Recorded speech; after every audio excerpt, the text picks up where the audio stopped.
What's up? What's up? What's up on this Friday night? The music's right on the disco night. What's up? How y'all feeling? We gonna go hard to the break of dawn. Woo! What's up? This is open topic. Whatever we talk about is what we talk about. We go on various topics. I got my LFD cigar, double lager. I got my cognac and coke, and we going all night long. Woo!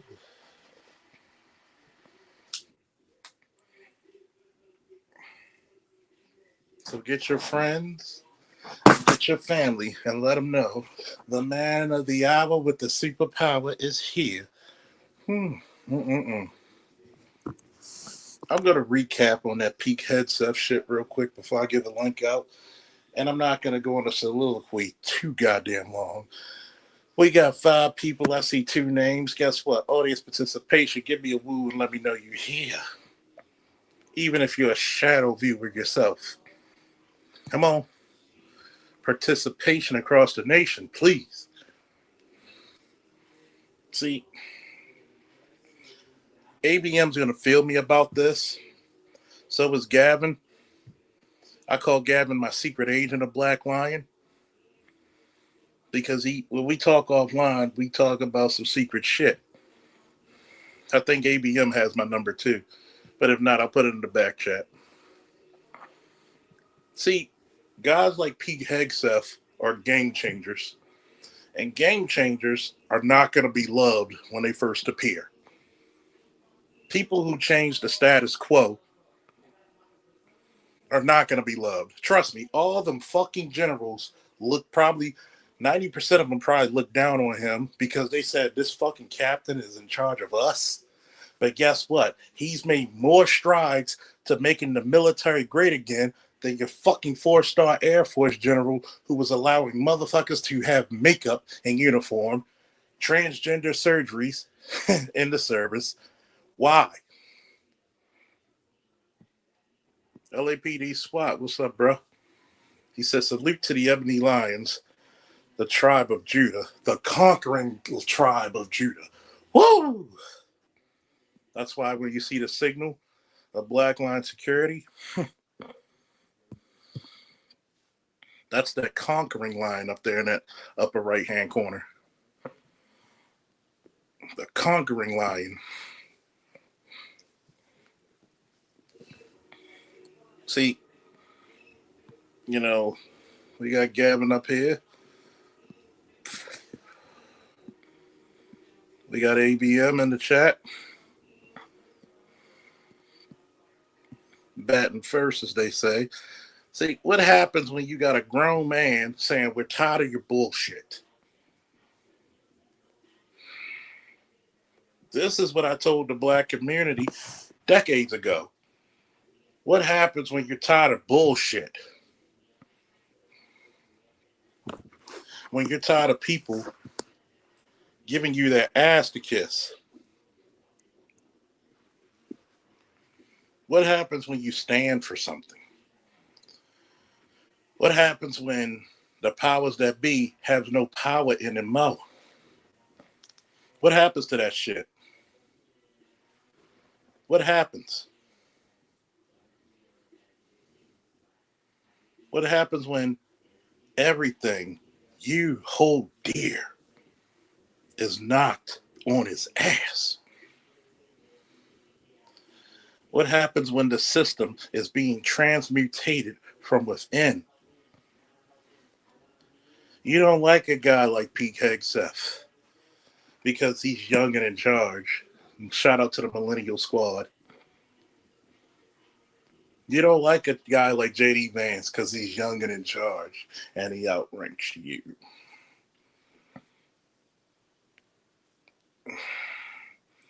You don't like the fact that there are men 40 and below who said, fuck this shit, I'm out, and we're going to start something new. You heard what the Secretary of War stated. FAFO. For those of you who don't speak military lingo, fuck around and find out.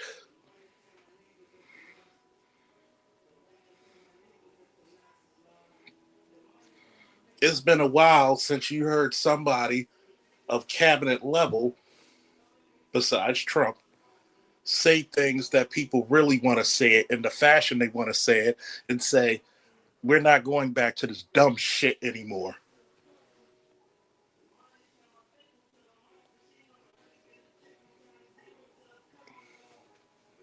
There's a reason why a good law enforcement officer, a good armed security officer, a good fucking soldier, Marine, Airman, Coast Guard, Space Guardian, sailor will tell the enemies of this country, fuck around and find out and see what happens. Fuck around and find out. There's no alleged hate. What did he tell you? Racism is illegal. Sexism is illegal. But meritocracy is the name of the fucking game.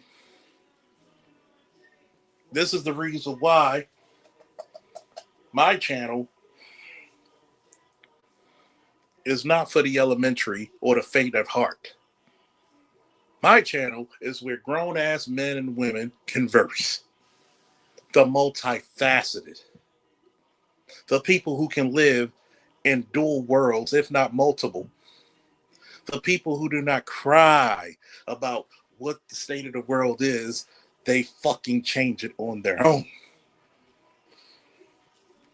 The people who don't say to the Almighty, why me? They would say, why not? What's up, Snowman? What's up, Brett? Speaking of motherfuckers who said, why not? My man Brett, second in charge of Black Line Security. I'm the administrative leader, but he's the operations leader. When motherfuckers said all kinds of vicious and diabolical subterfuge against him, he didn't whine. He said, why not? He got a master's in fucking cybersecurity. He was one of their best narcotics detectives. He didn't cry about what happened. Even when his former lady lied on him, he got a better, prettier, more supportive woman and said, fuck this shit. That's how you become a why not. There are no strings on me as he lives his life. When you're down and out, you'll find out what you're made of. When you're down and out, you find out who's for you and damn sure who's against you.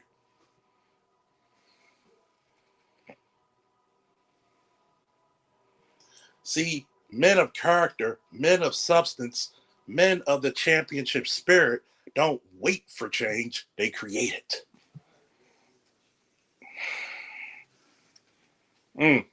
Try to hear me though. Why the fuck not? I defecate gold and I piss greatness.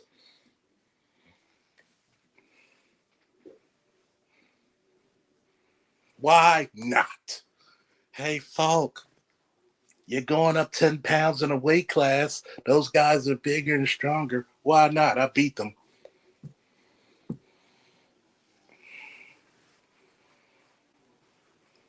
At some point, a man has to step against his opposition and tell them, what consequence are you to me now? At some point, he's got to look at his competition and say, you are no longer my equal. Kneel before your master.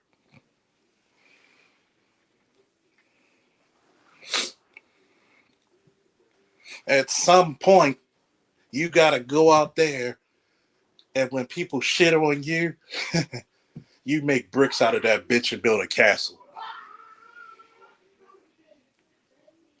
How did you reach such heights? How did you reach? How did you do this? How did you do that? It's called when you didn't expect me, I expected much from myself. I surround myself with the greatest and latest people of all kinds of walks of life, man, woman, and child.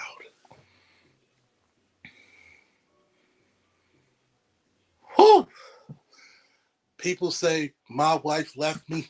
This is what I'm going to tell you. The game's over, not when you lose your queen, it's when the king falls. Mm.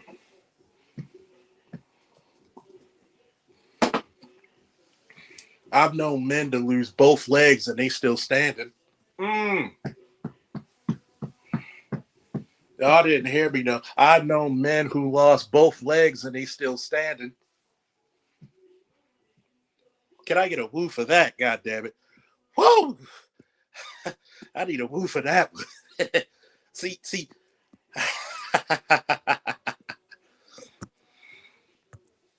Woo!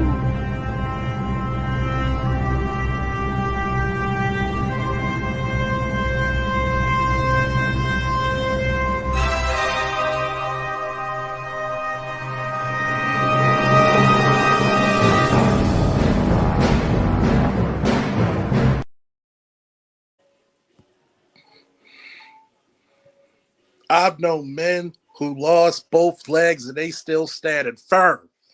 Okay? If I can see a man with two legs, with a good disposition, making money, got the respect of his family, his wife, his children, and his community, what the fuck you think I can do?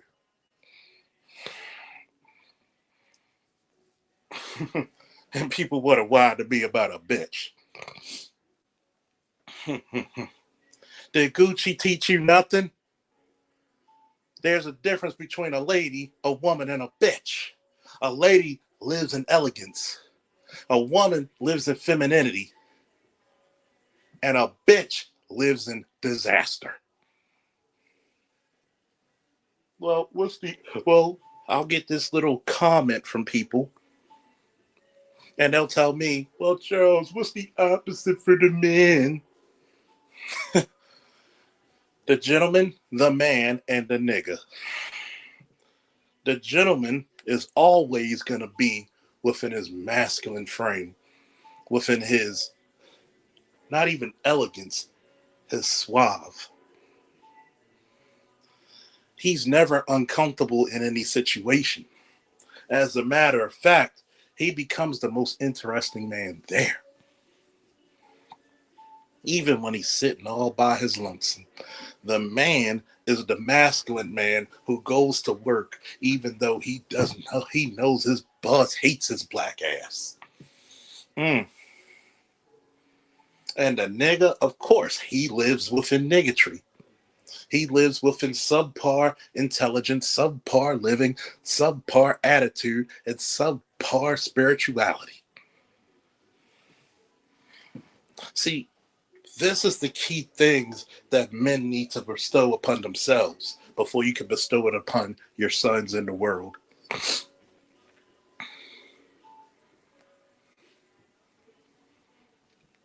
Psalms 110 verses 1 says, and my Lord said to my Lord, sit at my right hand until I make your enemies your footstools. Mm. And for some odd reason, man, there are days when I'm at my worst. My feet never set on that damn ground. Mm. Oh, you want me to say it again, Gavin? My man Brett said, never uncomfortable is important. You got to be, you know it from the department. You go from the hoods of the hoods to the riches of the riches. I'm going to treat you both the same. Smoke my cigar in any bar. I'm going to smoke my cigar in any bar. That's how comfortable you become. You ever said, please repeat the levels of the females one more time. A lady sits in her elegance. Perfect example. Felicia Rashad, a woman sensing her femininity. Perfect example. The woman who goes day to day to work. She ain't trying to make no noise. She ain't trying to use her sexuality. She wants to be treated on her merit, not her beauty, not her sexuality. But a bitch lives in destruction. She lives in chaotic nature.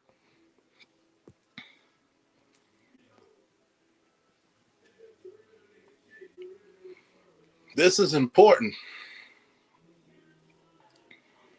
for my group called the Multifaceted Men and Women of Falkerdom, the kingdom of the empire of Falkerdom. Fuck the kingdom.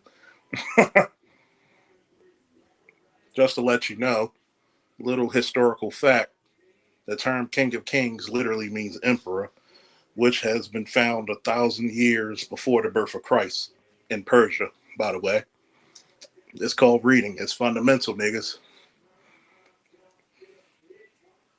You have to really establish who you are, and what you're doing.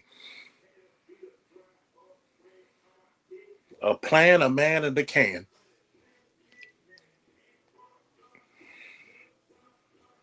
John Hagee said it best. Promise, problem, provision. How you look at your problem determines how long you stay in it and what happens afterwards.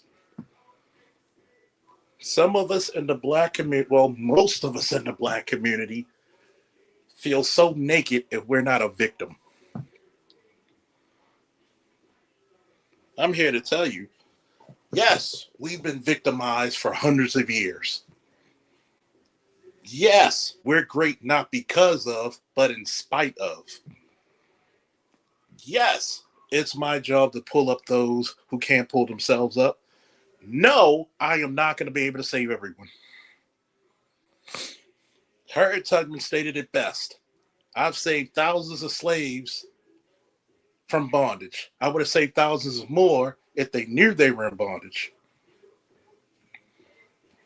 It's so hard for a man to get out of his bondage when he takes comfort in it like a baby takes comfort in their blanket.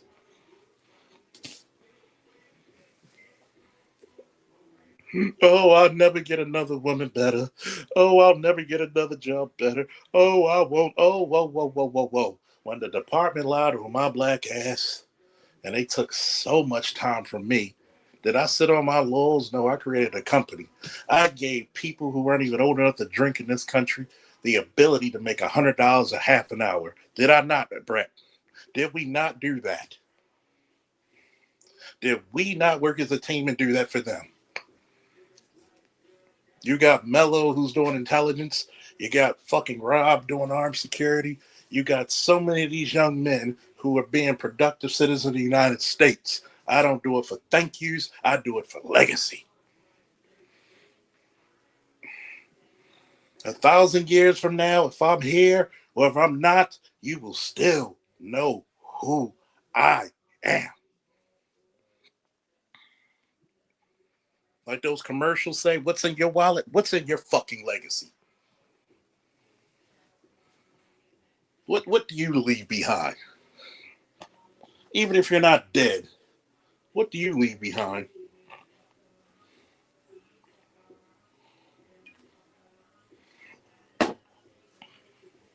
Men and women of the night, you better get your drinks and your cigars or smoke a choice out. Your drink of choice.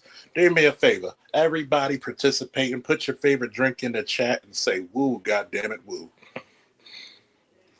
Because tonight, BGS isn't up, Art New Style isn't up, but damn it, you got me. And I'm on one.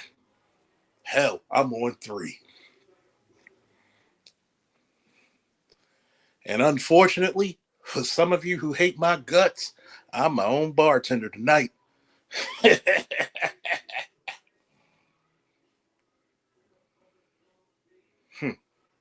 and guess what?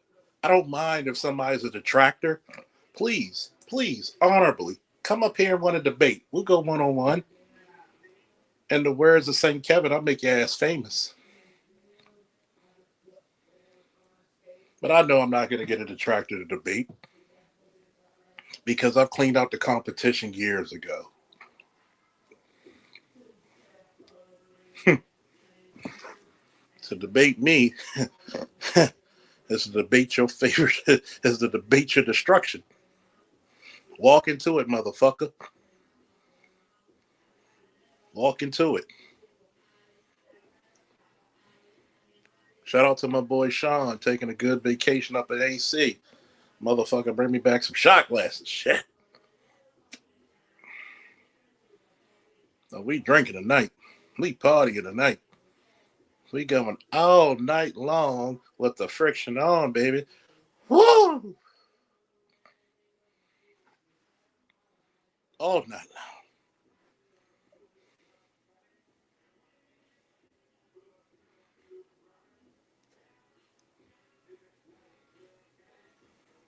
long. I ain't dealing with none of this bullshit.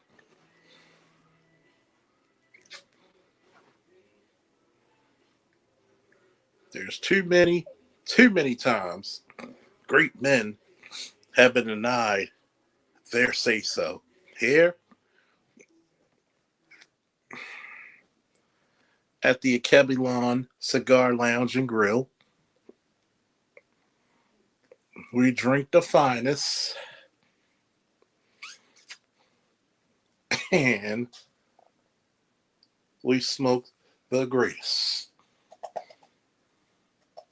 Or commonly, our motto is we smoke our cigars, we drink our liquor, and we hang with our niggas. Now, who's ready for this goddamn link? Shit, I paid the bill this time so we could get 8 motherfuckers. We get 10 motherfuckers on here. Yay, yay, yay.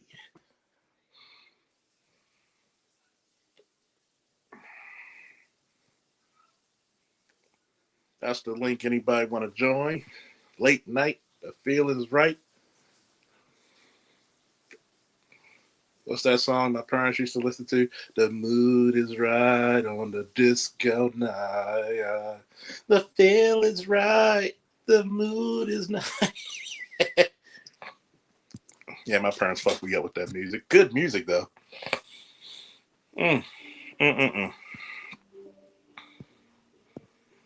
On stage, Gavin is up. What's up, Gavin?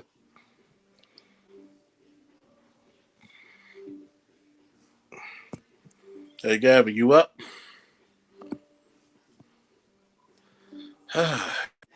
There we go. What's up, Gavin? Stay ready, ain't got to get ready. Hold up. We got to do it right. 1, 2, 3. Whoa! Stay ready, you ain't got to get ready. Our motto was fuck around and find out. Did the Secretary of War did he not say that? Yes, he did. Was that one of the manliest speeches you heard from a cabinet level member in a while, hasn't it? Man, that was one of the manliest speech from right. I was trying to get the Panther in the background.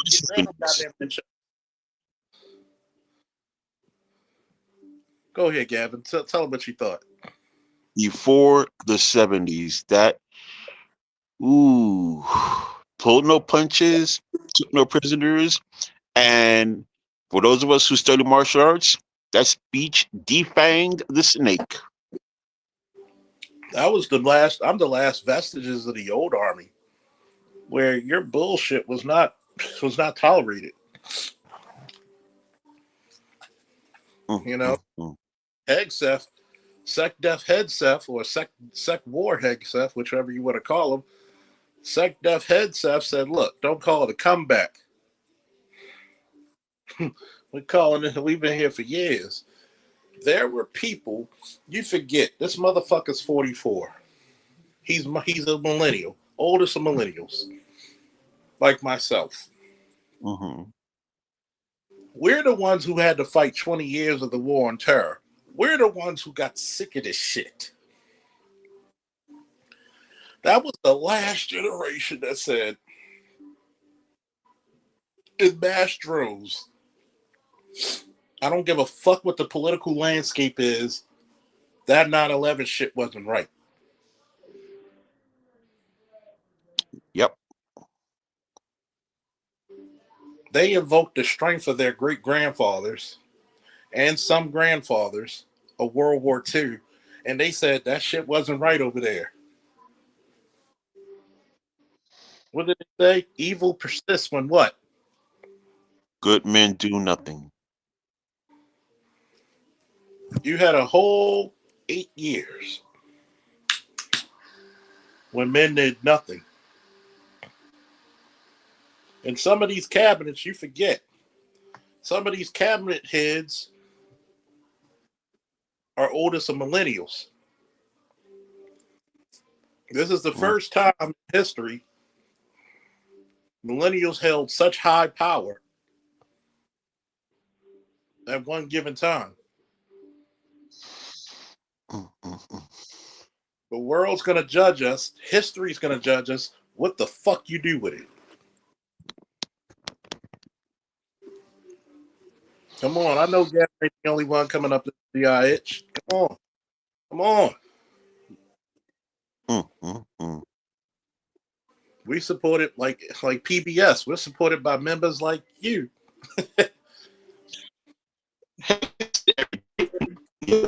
I mean, there's nothing more to he had you borging out. He was the ice on cake and you're borging out.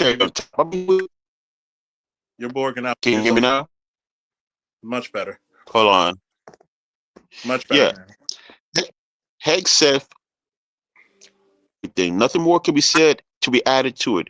He was all the layers, the icing on the cake, and the cherry on top. Do you know how much balls to the walls you gotta be to a place where your generals may not respect you? We got 47. May not like you, but gotta respect you now. Like that dude, like wait a minute. He called all the top officers from across the world, say, hey, come here. Bring your ass and here. Let them have it. Nobody was expecting. You know they were not expecting that. Who's this young motherfucker here? How many times, Brett? How many times did they say, who's this young motherfucker here? But it's not even that. It's like deep down inside as men, they knew he was right. How could they can't argue against it? No argument.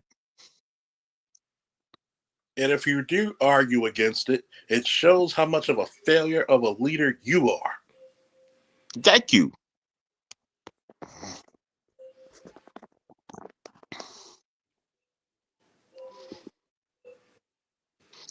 What that was that night was the episode in Thundercats when Lionel had to step up for the trials. Oh, the anointment trials. If you motherfuckers, correct. Sorry for cutting you off. If you motherfuckers never saw the anointment trials for Thundercats, you are missing something.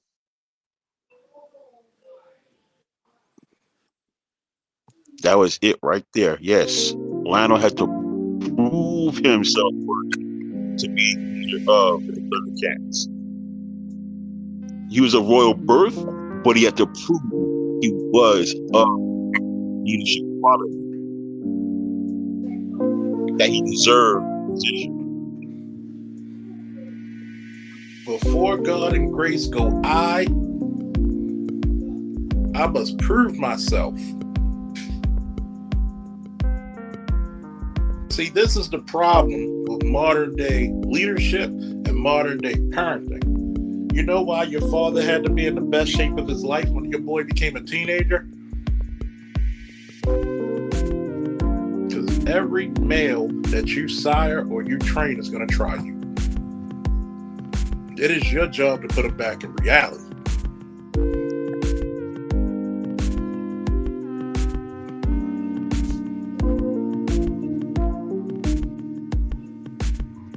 Am I lying?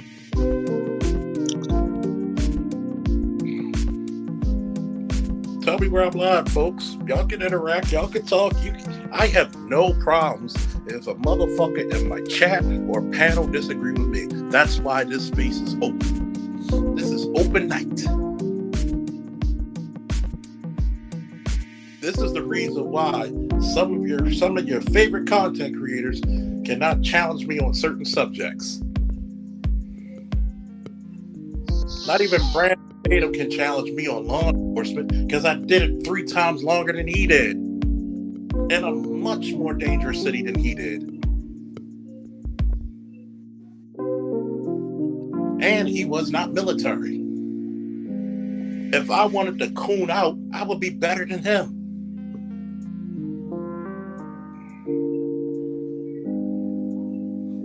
Tired of me.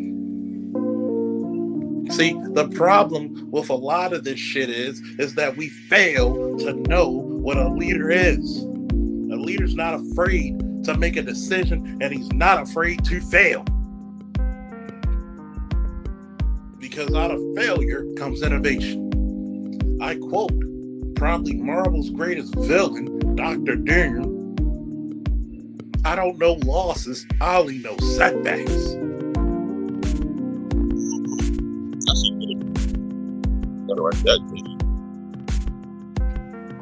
What do you do against a motherfucker that tells you, I don't know losses, I only know setbacks?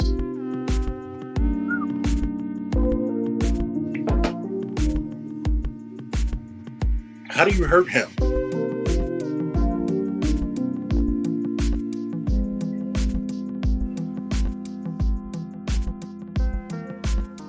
How do you hurt him? See,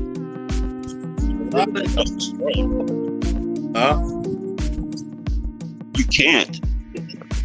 A lot of motherfuckers. You can't just. Go ahead. Go ahead, finish. You got the floor, Gavin. No, it's saying you can't destroy him, much less hurt him. Someone like that. See, this is the reason why I may come off snobby sometimes on BGS's or Art New Styles channels when dudes ask these juvenile fucking questions about women. Who gives a fuck about women when you should be looking at where the fuck you gonna be in the world picture in the next 5 years?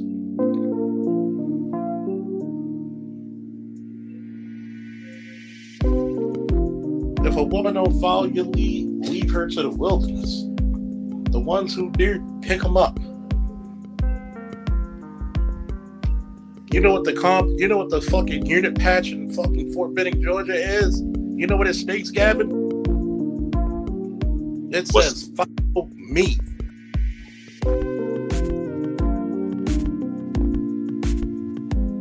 I don't beg a woman for her respect. No woman in history allowed me to be a leader, allowed me to be the man. Bitch, if you're not part of the problem, if you're not part of the solution or part of the answer, you're obviously part of the problem. Goodbye. Sometimes, as men, we gotta know, yes, it's gonna hurt. Yes, we feel betrayed, but yes, we gotta carry on and drive on.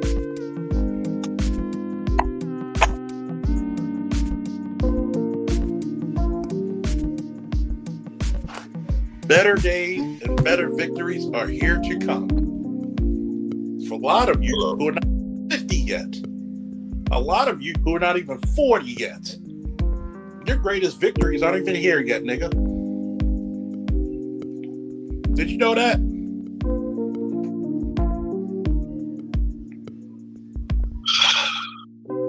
The times I get back, but I keep on coming. I learned, there's more victories come. Sometimes, when motherfuckers get on your bandwagon, Sometimes, nigga, you gotta pull one of these moves. Let me see if I can find that motherfucker here.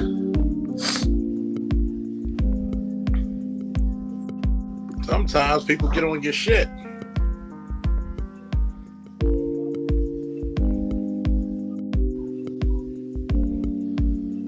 Gotta shake them motherfuckers off.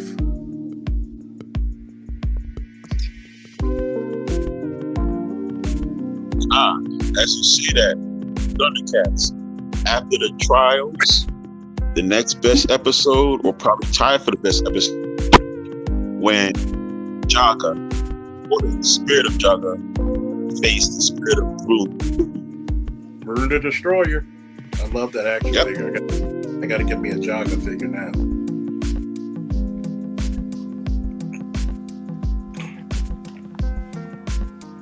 See, this is the reason why places like Blackline Security takes young men. Because sometimes you got to do what Lion-O had to command them to do. When Jaga was losing the battle and he was feeling weak during the Thundranium and his mace, he commanded Jaga, take my strength. And then they played a Thundercats theme, boy, or a cartoon. Man, that. Take a load of this.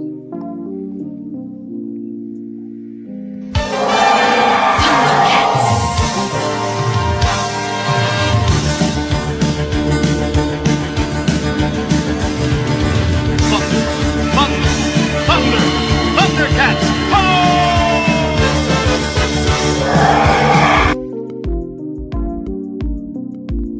But there's a reason why they don't show shows like He-Man. Well, since I'm here, might as well. By the power of Grayskull!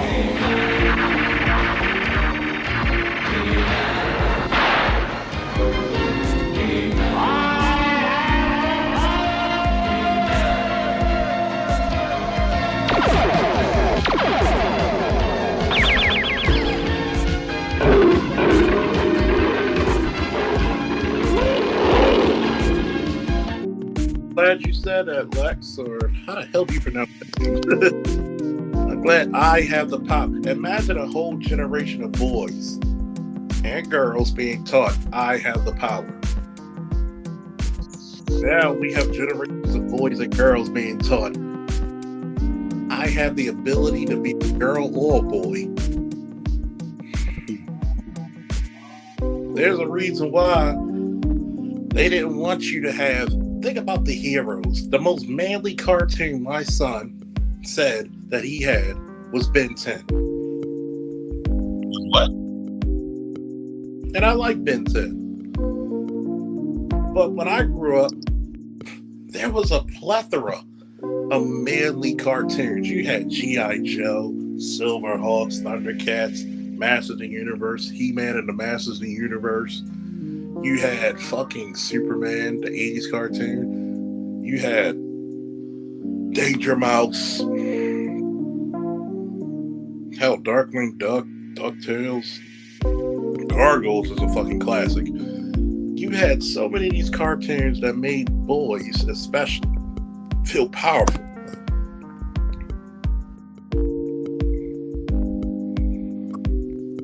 Even how old are you, Lex? Or how do you pronounce it, Lex? Think about this, man. Every little boy should know who He-Man was, because He-Man, when he got the powers of Grayskull, which you find out in the Bible of Masters of the Universe, were from his ancestors, King Grayskull. And there's a reason why he becomes darker when he gets the powers of Grayskull, because King Grayskull is black. That was African spirituality, invoking the powers of your ancestors. 25. Hey, stick that age right there, boy. 25. Glad you're here. Glad you learned. Glad you input. There's a reason why they put all these cartoons, and guess what? Some of my favorite superheroes is She-Hulk, the John Burns run, She-Ra, Princess of Power, Wonder Woman. Black Canary had a fucking run in the comics. Hell, I'm a fan of Rogue. Shit, give me that. Hey, how you doing, sugar? Shout out to Mr. Mayo when he had Rogue lose her fucking brain cells over Gambit's death, and she went ham in that military base. JBA, what's up? Long time no see, brother, man.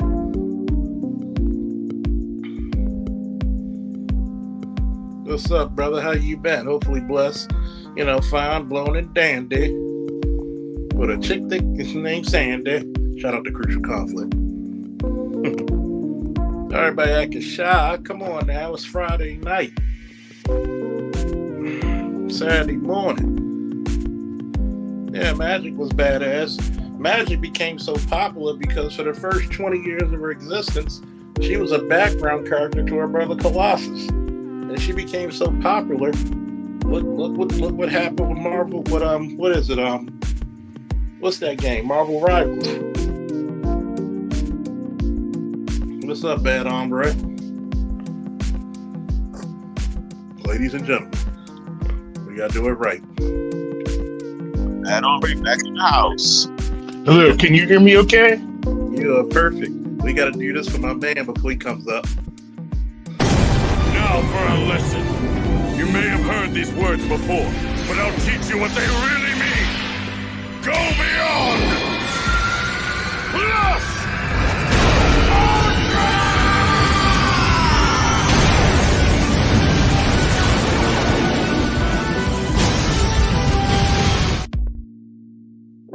My fellow Baltimorean ABO. ABO, I gotta give you your props. A lot of my boys love your ass.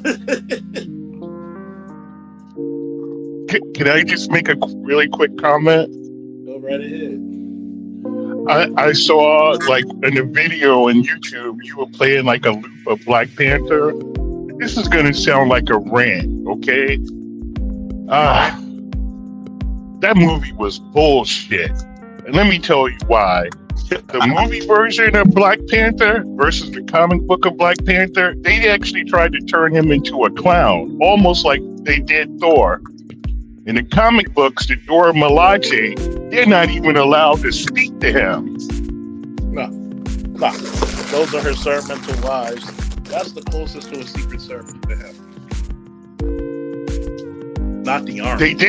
They didn't go with the King of the Dead angle. I'm a comic book nerd. They didn't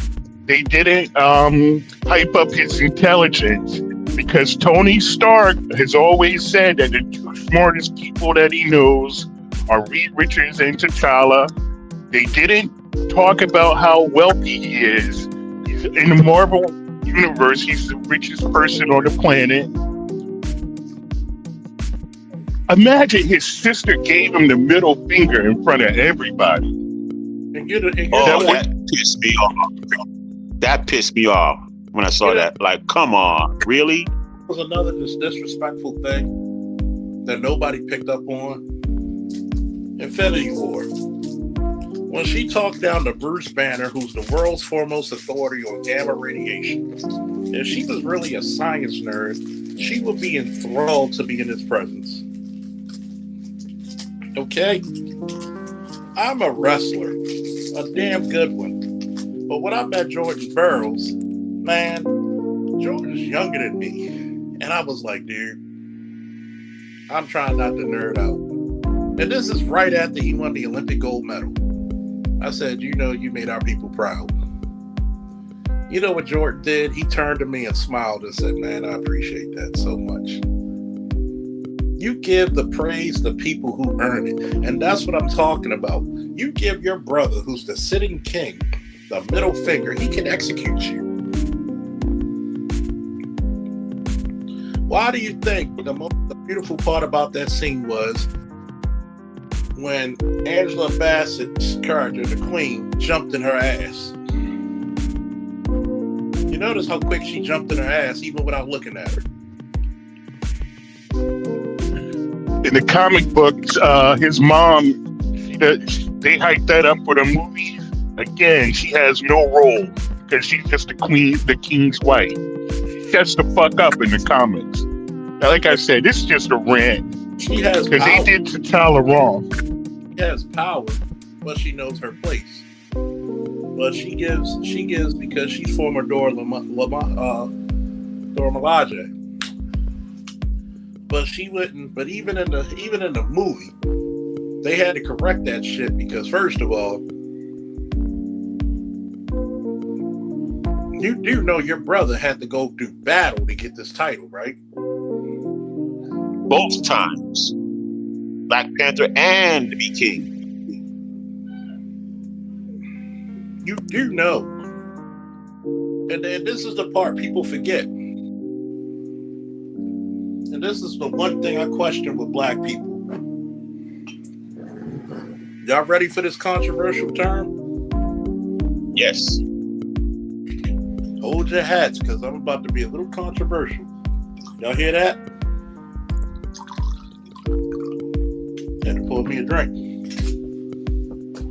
I ain't gonna get too drunk. Gonna pour me a chase of this Coke.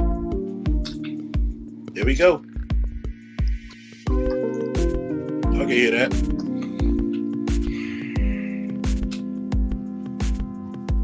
Black people will protest and all this other shit for white people,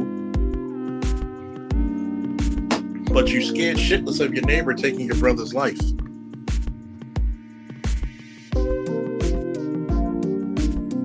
Well, I have something controversial too. I actually thought Sinners was better than Black Panther because Sinners was about FBA. So,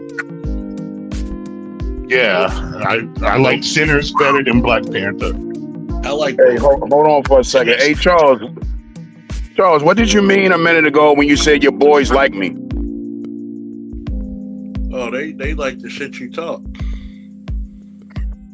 Oh, your young boys, your Padawan? Padawans and some of my friends for the last 30 years. They said, yo, he talks his shit. He talks. Yo, I'm just a regular nigga, yo. That's why they love you. They be like, yo, he talks his shit. Just a regular nigga. I'm getting older, and I'm in my middle-aged stage of life, yo, where young people piss me off. You know, even the past. Man, don't get me started. They be Straight like that, man. Like, they love you, man. They were like, yo, who's that ABF guy? They be like, yo, he talks his shit on him. we need more niggas to just tell it like it is, man. The thing about social media and all these podcasts and shit is niggas is phony. Yeah. Motherfuckers gotta pander. You pander over here, you pander over there. Oh, just keep it real. Tell it like it is, my nigga. I think that's the reason why, even though my numbers are going down, but that's the reason why I had a faithful group of people. It's because the first time y'all even met me on Angry Man and BGS's channels, and motherfuckers talk shit about me because of my profession, I was the first nigga to be like, I don't give a fuck. Well, You know the real? I'm gonna tell you the real shit. I don't give a fuck if I get penalized for this shit. But niggas was like, well, the Freddie Gray. No, I'm gonna teach you the real about Freddie Gray. Because I read the transcripts of the fucking case. How many years did I warn everybody about fucking, what's her name? Marilyn Mosley. yep. And was I absolutely right on everything I said? Yep. I wish I was stat correct on fucking lotto tickets. How the fuck you become state's attorney and you never tried a felony case? How you gonna put a gag order on police officers, but you wouldn't put a gag order on yourself? Because usually gag orders, you can't talk about the shit either.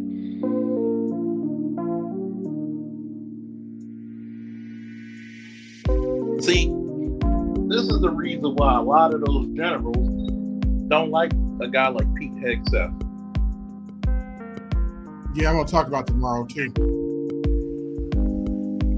Shout out to Pete Hegseth and Robert Kennedy Jr.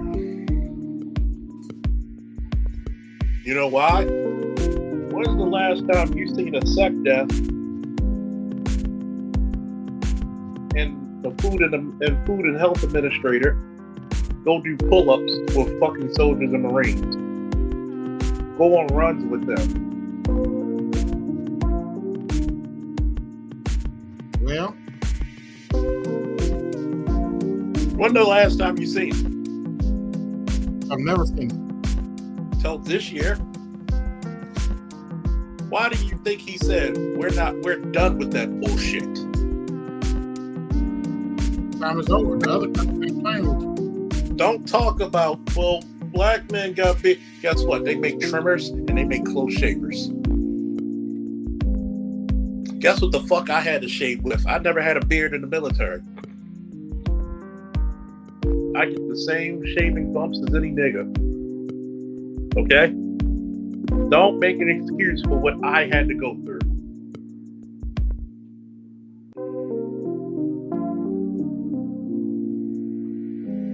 What about, no. You just want to be lazy. Yeah, pretty much. And what do you think about the standard? The males and the females have the same fucking fitness standard. For the first time in military, They always wanted equality. equality is a some bitch. I'm just saying, they always wanted equality. Hey, AB, Yeah. you know how equality hits you? This is how equality hits. Yeah. You ready for it? Mm-hmm.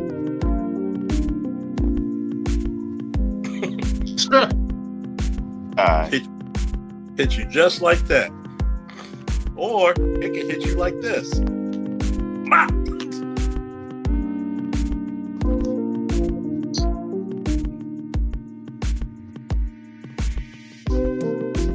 See, Right between your eyes. I don't care what you do in the bedroom. I care what you do in the field. I don't have a problem working side by side by a homosexual officer or a homosexual fucking soldier. Can you do the fucking job when it's called for you to do it?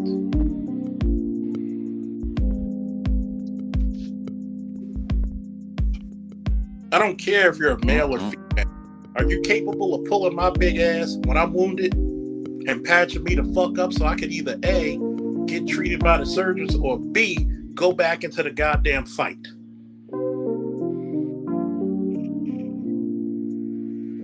The chick I used to be with, Stephanie, since I'm not fucking, I ain't a part of the department anymore. We naming names. Stephanie, who's a sergeant now. I've told her. I asked her this question on tactics. By trade, you're a combat medic. And respectfully thank her for her service because she was a combat mech in Afghanistan. Okay. So she's a war vet as well. I asked her, by tactical positioning, if you're the medic from my QRF team that's got to go through that fucking house or go through that building, where would you be positioned? Well, I could take point or I could be second. I said, why would I risk you when you're the medic expert for that squad going in there to get shot when you're supposed to be able to drag us to the side? Either A, patch us up to get us back to the medics to save our lives, or B, patch us up so we can go back into the fight. You know what she told me? Damn, I didn't think about it that way. Because when you become a leader, I don't know if my boy Brett is. Brett, if he's still here, let me know. He hasn't come back yet. He said to charge him. When you become a leader of something, it's a humbling thing. Mm-hmm. Because you can no longer think just about yourself.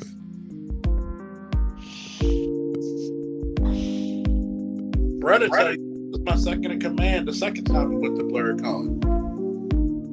I had to get up, walk down 2 blocks to where the event was being held. The young men, the Padawans, now Jedi Knights, said, we're not coming out till we get paid. Mhm. And I said, I wouldn't even make you. You're doing the right goddamn thing. I'll handle it. Even Brett was like, they not coming out. Goddamn right they should.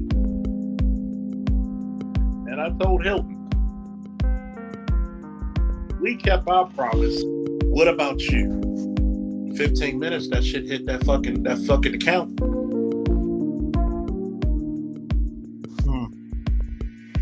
Fuck around and find out.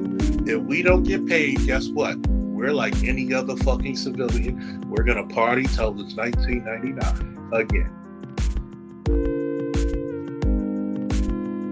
When Brett, my second in command, gave him that invoice,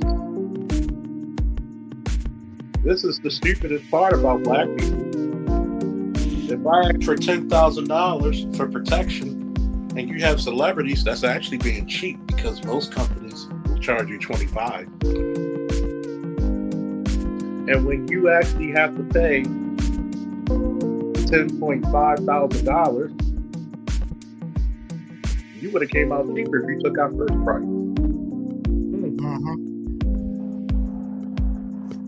You look at my fucking wall right now, all the certifications and everything that I have. Not only in the state of Maryland, but also the state of Colorado and other places. Even being held as one of the top coaches in the state of Maryland for wrestling. And one of the top wrestlers. Sometimes black men need to have some goddamn audacity. Fight for what you're worth. Fight for what you learned. Fight for your goddamn freedom.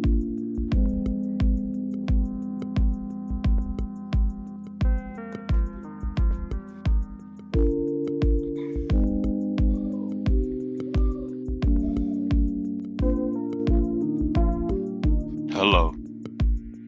Do I need to say that again for the niggas in the back? I like to hear it just on GP. I better hear some woos in the chat in the panel when I get finished this statement again. Fight with audacity. Fight for what you deserve. Fight for what you earn. Fight for your freedom. Whoa! Wait!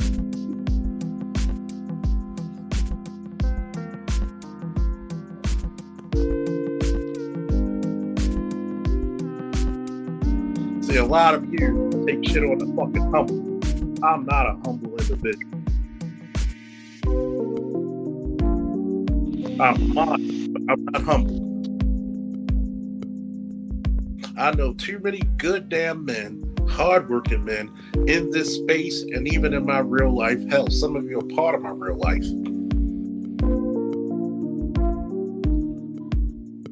Because myself and AB talk all the goddamn time. They and Lou, we talk all the goddamn time. Oh, trust me. Some of the conversations me and Sandog have, that's fucking live stream worthy. That should be award-winning shit that we talk about. Oh yeah. The talk we had the other day, that's award-winning stuff. When AB asks for my opinion on shit, and so does BGS, and I break that shit down like an M4 or a shotgun, you can tell this motherfucker been in this field for a minute. Which reminds me, I'm going to be covering Pete Hexef's speech tomorrow that he made. Please do.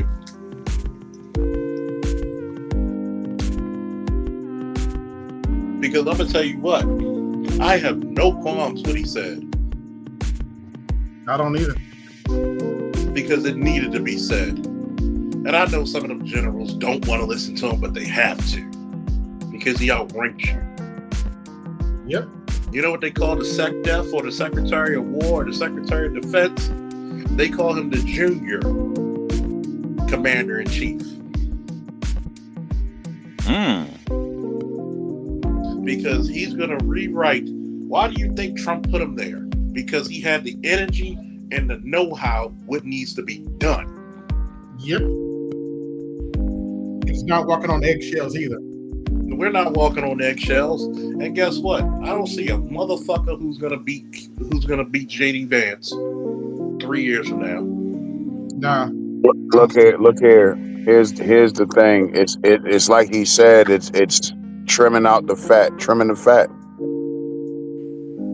And you got to get these useless broads out the way. Mm-hmm. Let's just not talk about the useless broad. Let's talk about some of these useless married males. What did he say? No more fat command generals and admirals. Yep. Mm-hmm. When I was in the military, you would see a 60-something-year-old sergeant major, a 60-something-year-old fucking general. You know, one of my claims to fame I never told you about,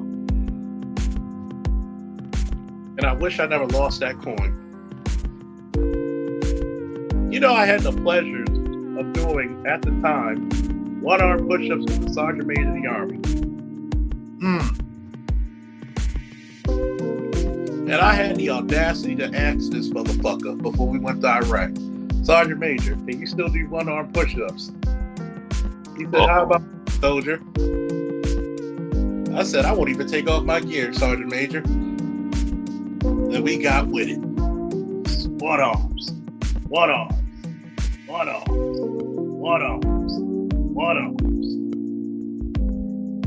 Do you know how much of a smile it put on that old motherfucker's face? Mm-hmm. To see a soldier capable of doing that shit. You talk about a man in his 60s doing one-arm push-ups. Is that a motherfucker let me ask you, Gavin, AB and ABM, would you follow an old motherfucker who can still do one-arm push-ups? Yes. Hell yeah. Well thought, well questioned. Would you follow a motherfucker in his age where he should be retired? He's still fit. Again, without question. Why do you think my wrestling coach in his 50s was such a big impact on my life? If we're doing 2 miles or 3 mile runs, that motherfucker's doing 5. Side, that shuffle. Keep going. I don't care how slow, you keep forward momentum. What's the powers of the juggernaut? Once he gets started, no force on earth can stop his momentum. Nope. What's up, Chaos? What's up, Vern? See, we got away from be the example that you want your soldiers to be. There you go. There you go. You know what my chick said? I don't like the way that I look. You look good to me, but if you want to tighten it up, what type of exercise equipment you got in your house? Well, I got my elliptical and I got my weights. This is the program I want you to do for 3 weeks, and then I'm gonna change it up on you. I asked her to do 4. Do it for. She's a former veteran herself. Mm-hmm. I said, do it 4 times a week. She fucked around and did it 5 times a week. Hey. She said, you know what, Charles? I feel it in my ass and my legs getting tighter. Called muscle memory. With my man Frank Beverly, I'm so happy for you and me. Back in stride again. Guess what? If I don't get a bad bitch, I'll make one myself. Woo! Well, that's what a king does on the chessboard. He places the queen with a pawn that he guided and elevated. What happens when your pawn reaches the other side of the chessboard? Becomes a queen. Thank you. Thank you. And instructions. See, that's What where certain people get it wrong. The king is the most powerful piece on the board. You know why? Because the king is the ultimate field general and can promote pieces to queen. Because if the king falls, game over. True. Don't worry, folks. We're gonna rock out to the night out.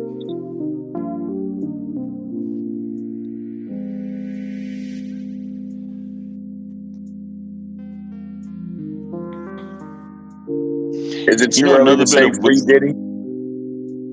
No, not even that. Why should Diddy be in jail?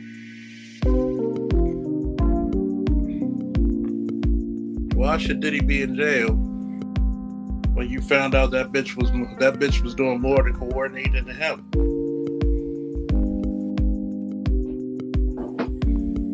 I can't blame. I may not be into what that brother was into,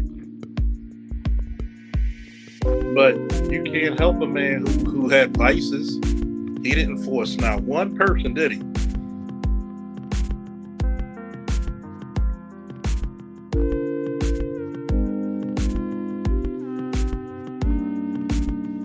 No, he didn't. In fact, he paid motherfuckers and everybody enjoyed it, including the bitch.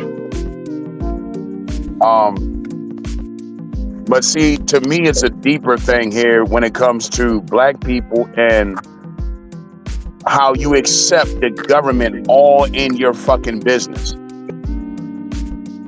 Because I'm having a hard time understanding why is it that you're telling a rich man he can't buy hoes from out of state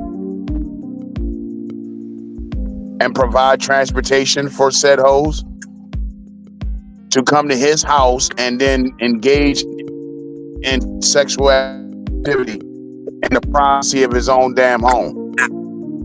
And you got black people out here cheering the shit. And of course, black feminists. Exactly.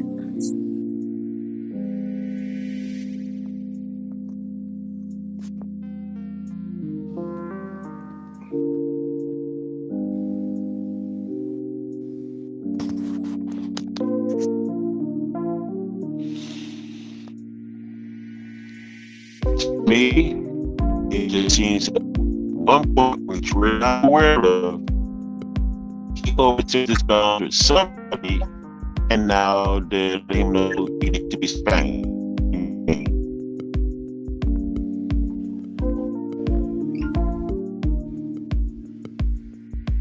It's something where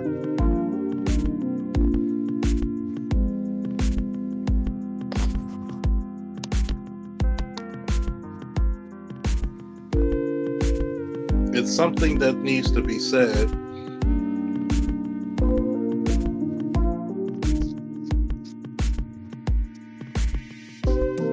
That you need to hold these bitches accountable just like you're going to hold a man accountable, because we're all equal under the law.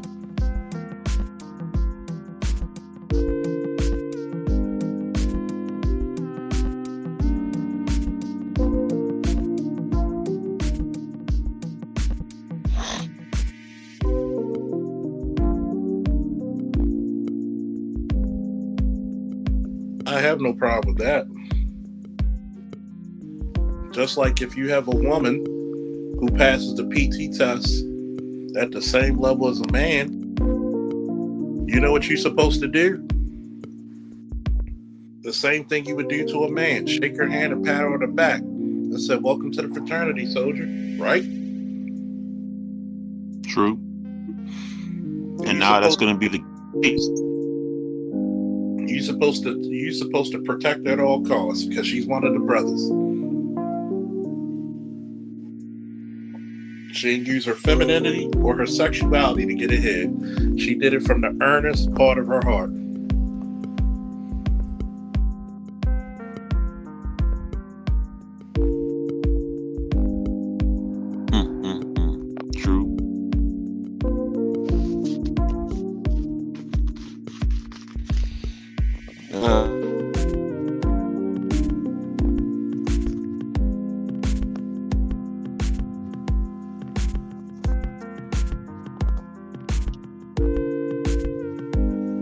by the way, It's weeding out useless broads, man. And by the way, rest in power to Arthur Jones, former Baltimore Raven who won a Super Bowl with the 2012 Ravens. He passed away at 39. He was the brother of former UFC champion John Jones, passed away Damn, for real, when? today. I actually had the pleasure of meeting Arthur Jones, one of the coolest dudes you can ever meet. Even cooler than his brother John. I got pictures with him and everything. Spoke to him for like about 20 straight minutes. It was an honor to meet that brother. He was a great player and an even better man. What was the cause of death? Don't know yet. Also, on a side note,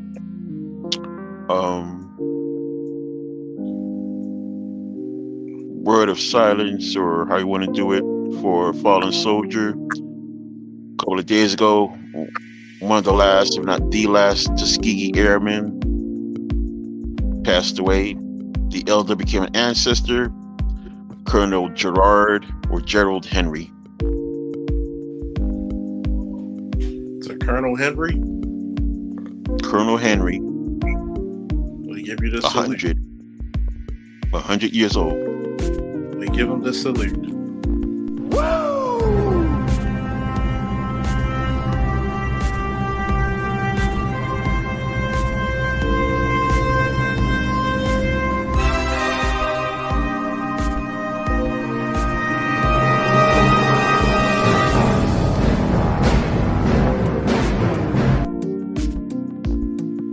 You know what I like about that video? And we're being joined What's that? by that Marine. What's up, Black everybody? Pill Splinter Cell. You know what I love about that video? That shout out to Artisan MC for making my videos. And shout out for Artisan MC making my outro, but shout out to Red Pill Sleeper Cell for making my intro. You know what I love about that video? You see a black man What's grabbing that? a Captain America shield. And you know, I want to see how many brothers will remember this one. How many planes did the Tuskegee Airmen lose in battle? You mean of themselves answer? or 2? They lost one in training, 0. but none in the theater. The most successful airmen ever in the history of the United States, probably the history of the world. If y'all haven't guessed it, I was a trained historian by birth and by because my parents forced me that way. Did you know Eleanor Roosevelt personally requested the Tuskegee Airmen to escort her to Europe? What does that say? We'll give that to you, Lou. What does that say about the greatness of them? The honor of protecting the wife of the commander-in-chief. That's The what I Tuskegee honor. Airmen never lost a fucking plane in battle. And when a first lady personally requests your group to escort her, she could have got all those white dudes who were pilots. It's a goddamn shame. oh, even colder. That With some of the them Tuskegee have Airmen. never been interviewed. But wait a minute. Hey Lou, you there? I'm here. You hear me? Anybody can hear Yes, sir. me? I hear y'all just fine. Anybody can hear me from the voice? Yes. Yeah, Commander Faulkner, I hear you. Can you hear us? Oops. Baltimore Wireless. They be back. Ouch. Welcome back, Commander.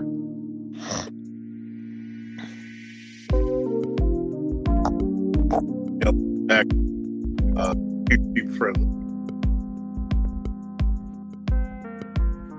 You're coming in kind of scratchy, Commander. Excuse me. Can y'all hear me now? Yeah. Yes. Yeah. What does that mean for a first lady to request?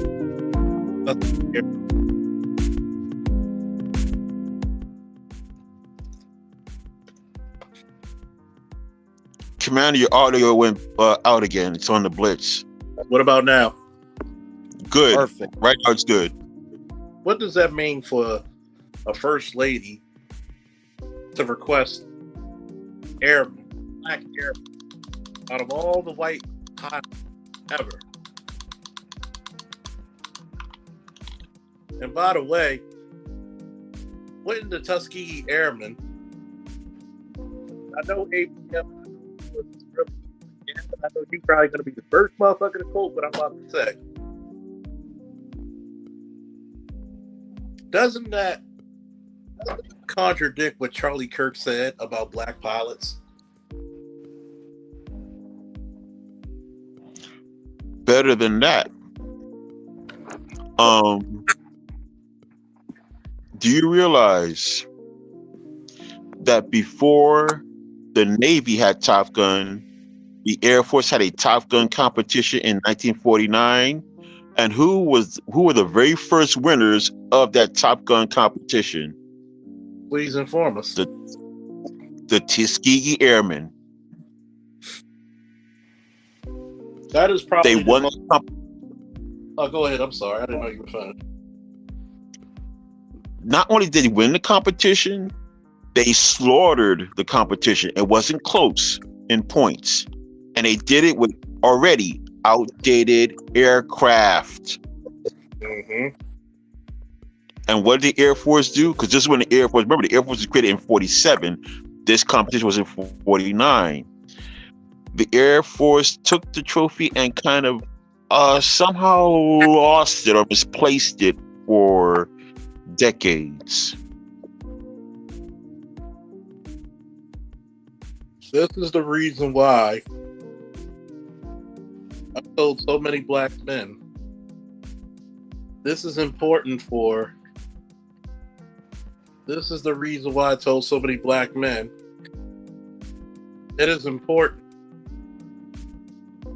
that a lot of our stories get told. This is the reason why a lot of our stories get told. Because if you leave, just like I'll tell people, well, they're trying to erase black history. You can't erase black history unless you motherfuckers.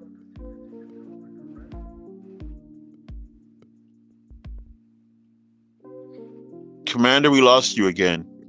Can you hear me now? Yes. You can't lose black history unless you teach it to your children, right? Correct. So what's the fear?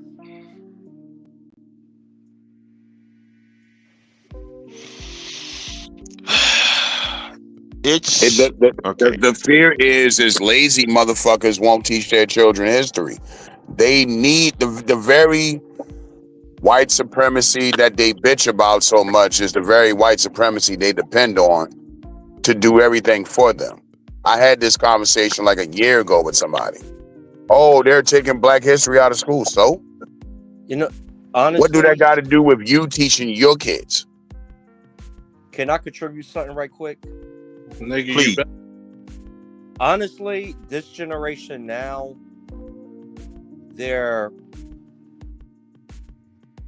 a lot more the products of the situations they were born in. I'm gonna leave it like that. A lot of them don't even know their fucking history. Do you know how many books and DVDs that I had to burn with certain historical things that transpired and about our heroes that a lot of our brothers and sisters just don't know?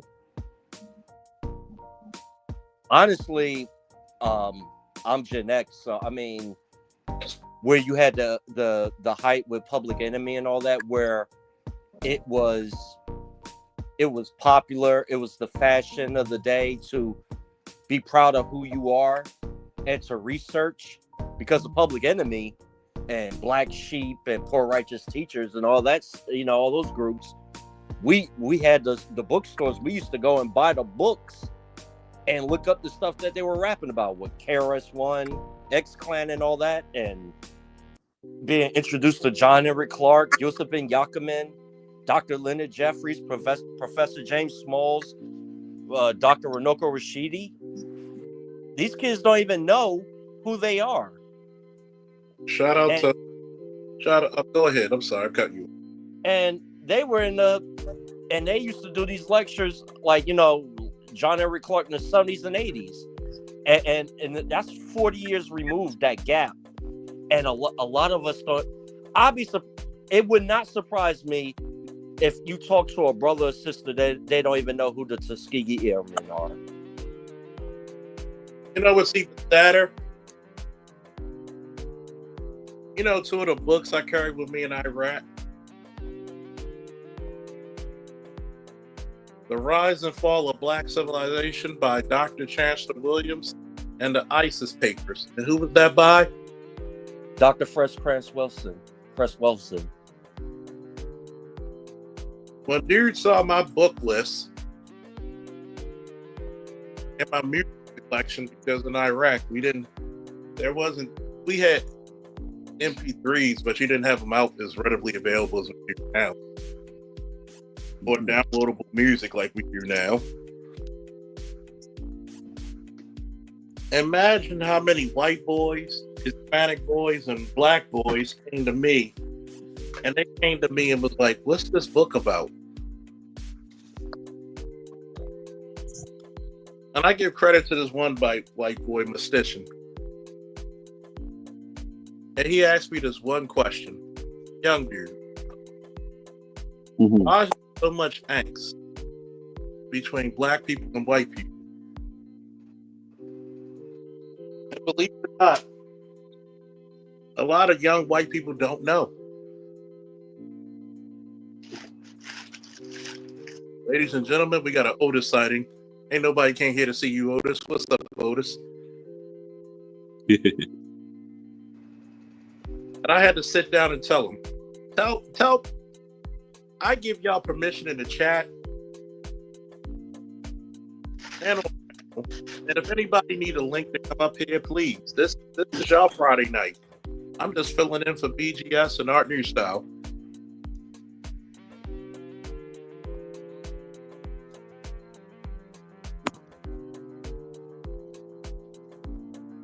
I'm going to tell you this. I told the young brother, I said, look, and by the way, do y'all know the two guys I posted on my thumbnail? Boxing fans?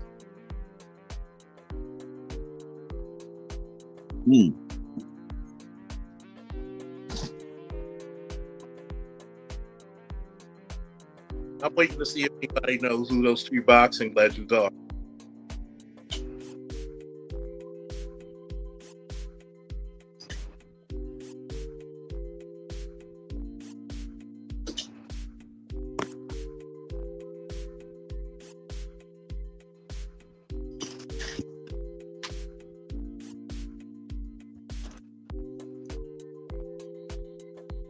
Two heavyweight boxing legends, by the way.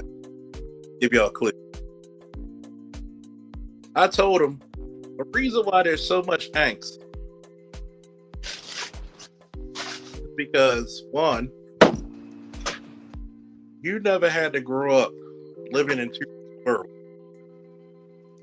But in order for a black man to survive, I had to know your mind. To even make it to your world, I gotta go to the top line. The look on his face when I said that so vividly broke him down. And that's the Cash App if anybody wants to donate. Appreciate you, brothers. Yo, Charles. Hold on for a minute. Hold that thought. Don't use that thought because I know you're gonna say some profound shit. No, I gotta give this to my man Otis for donating the $20 holla. Don't be the only one, niggas. We gotta do this for Otis.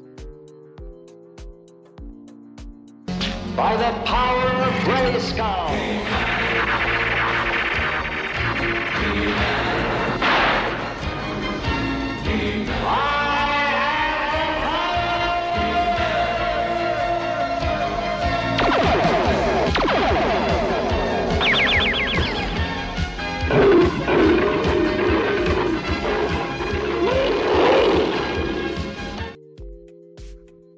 I love that. I love it when people donate. It's not just about the money, it's the participation.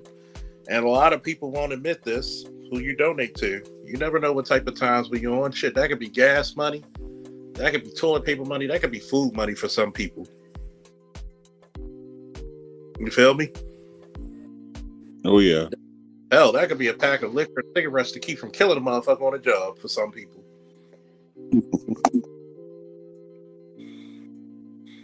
But I appreciate you, Otis. Thank you very much. And anybody else who donate, because guess what?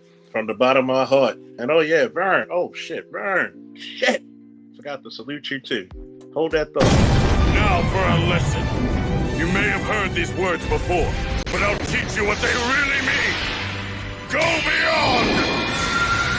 Plus.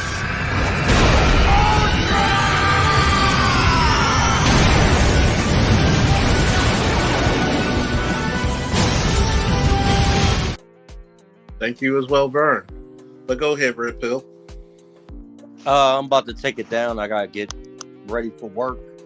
I wanted to hop up and support the show, so Thank you. I'm about to take it down. Okay.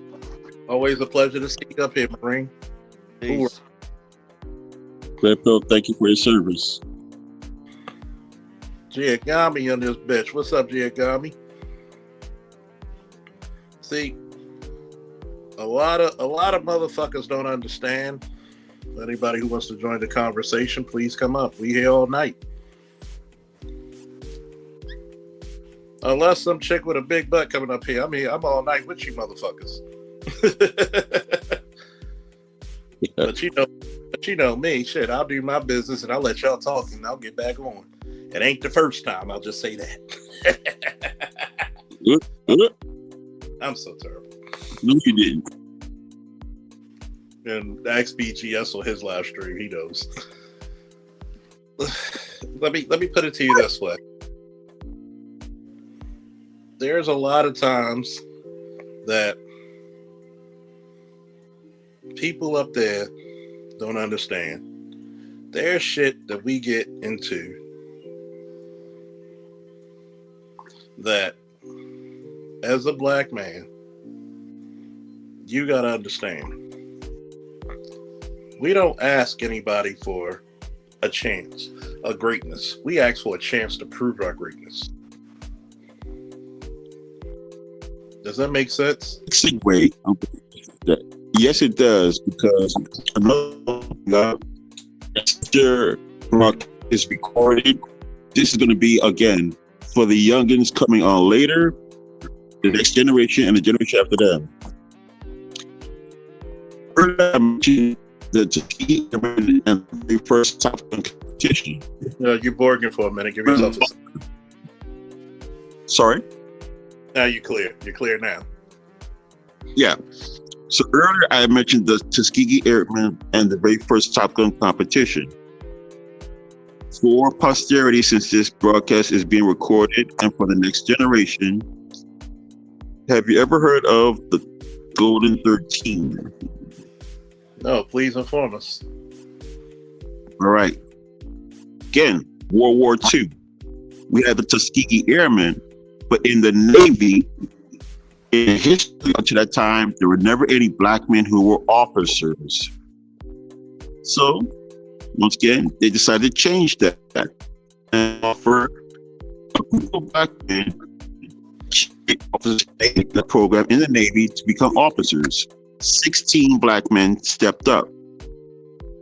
First, let's begin with the entry to the camp where they were gonna get the training. All 16 men passed the exam. They said, hold up. Nah, y'all gotta take the test again. They passed with higher scores. God damn. And when the Navy started, that's what they said pretty much. What you just said. God damn. All right, let's let them all. The 16 men, black men, took the training. And all 16 passed the training. Now, this is why it became known as the Golden 13. The Navy only wanted to promote 12 of those 16 men to become officers, even though all 16 graduated the training. Because up until that time, the failure rate of men who took the officer training was 25%.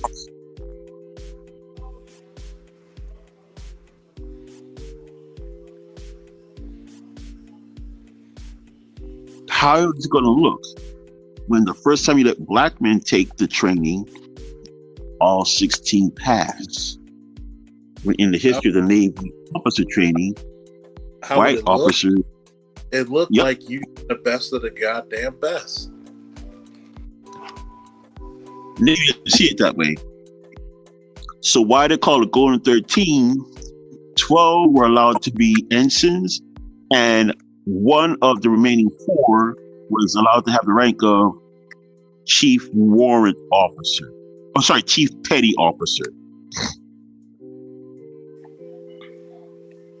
And the remaining 3, they were not allowed to have any kind of rank at all, just they had to go back and remain seamen. The Golden 13, and there's a book written by the white captain who ran the program, who wrote the book. So it's there for history, for posterity, if you want to know more. Thank you, Giagami. But that sample had 100% success rate. So, and I would have, Giagami, give me a woo and say, yes, sir, if I'm allowed, with your permission, to go in on that shit. Should I go black pill with this shit? Yes. It's your program. I'm going to go black pill. Racism is the reason why America is sucking ass to fucking China.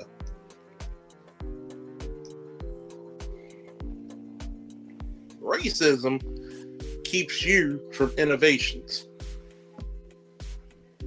Racism, if we still use 85 of the inventions from black hands we still use today, what does that tell you?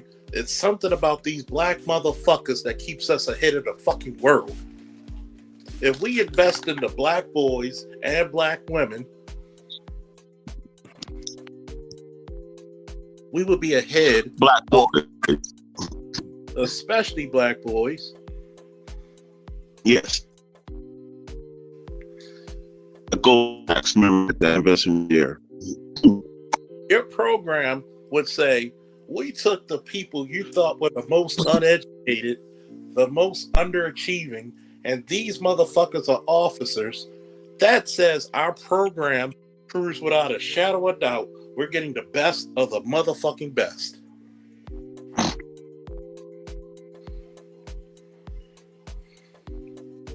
Right? Yep.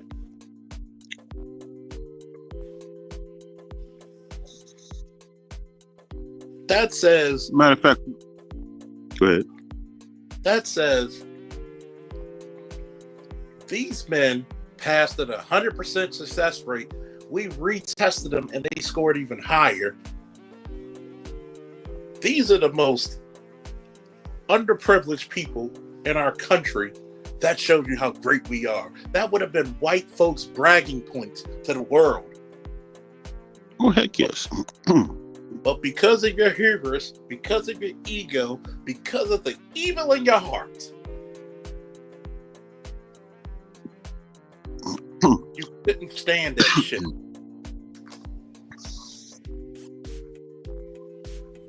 Commander, Go ahead, sir. since we're going down memory lane and Black History lane, and this program is recorded again for all the next generations of Black men to listen in the future, I got one more for you, if I may speak. You have the floor, my friend. Are you familiar with Eugene Bullard? Gene who? Eugene Bullard. Is that the guy who made the AR? No. Please, in case. Eugene Bullard, Bullard, in World War One, wanted to join up and fight war. The first to learn to fly. The U.S. Army said, no, because you black. So he says, all right. Hold up, give yourself a second. You're bored. Now try. He said, okay, here we go. I'm going to Canada, which is what he did. And he was allowed to fly in Canada. And then from Canada, he went and flew for France in World War One. Fought for France, then lived in France afterwards. And then when World War II came around, did it again. After World War II, he comes back to the United States after a few years. I'm shortening everything, and you can look up. Certain French diplomat came to the United States for a meeting in Washington. That man was Charles de Gaulle. They gave him a ticker tape parade in New York City. And then he went on to meet, I think it was FDR, whoever, in Washington. But before he left, Hold on, you're Morgan. Give yourself the a Black second. Swan. There we go. Hold on. Give yourself a second. Now try it now. Giving up properly.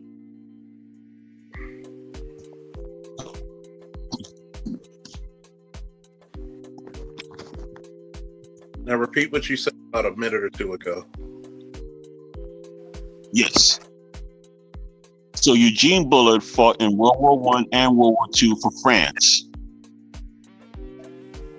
Years later, when he came back home and Charles de Gaulle came for a state visit, Charles de Gaulle demanded not to leave the United States until he met Eugene Bullard.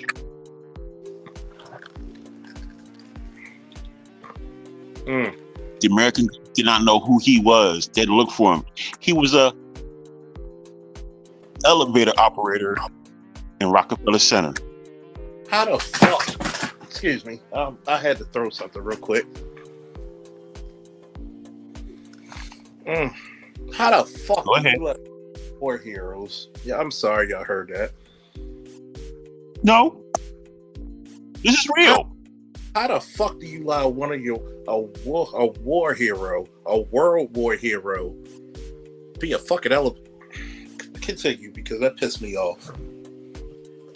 Now, Charles de Gaulle also, the government of France gave him the highest French military honor for his contributions of fighting in both world wars. Oh, wait a minute. You know how we have the, what's it called? The Eternal Flame in Washington, D.C.? Yes. Okay, they have one in France by the Arc de Triomphe. The French government, when they were going to have it lit at one point, after it was doused out, they invited 3 people to light the fire. 2 were French heroes. One was a foreigner, the first foreigner ever to be given that honor, and it was Eugene Bullard. Here's the icing on the cake, Commander. And Commander, I think you want to sit down.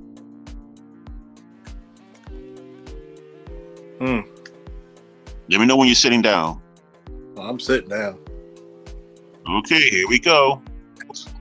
When Eugene Bullard died, it was the French government that gave him the burial with full military honors in New York State. Not even his own country. No. You heard that, right? No. Huh? No. That's correct. No. You heard this, right? Yes, sir. I had to throw that shit again.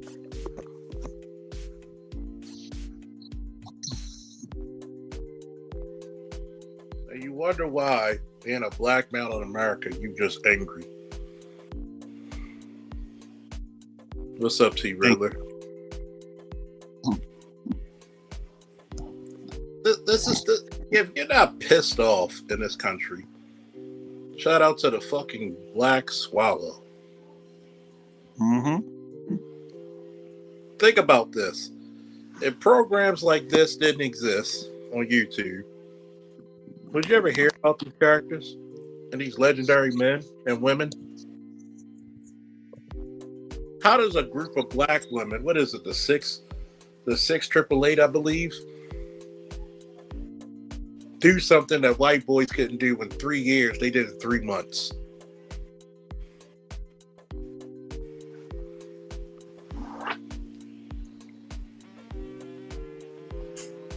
See, for all these people that are anti-military in the black community, the first place we showed our greatness was where, folks?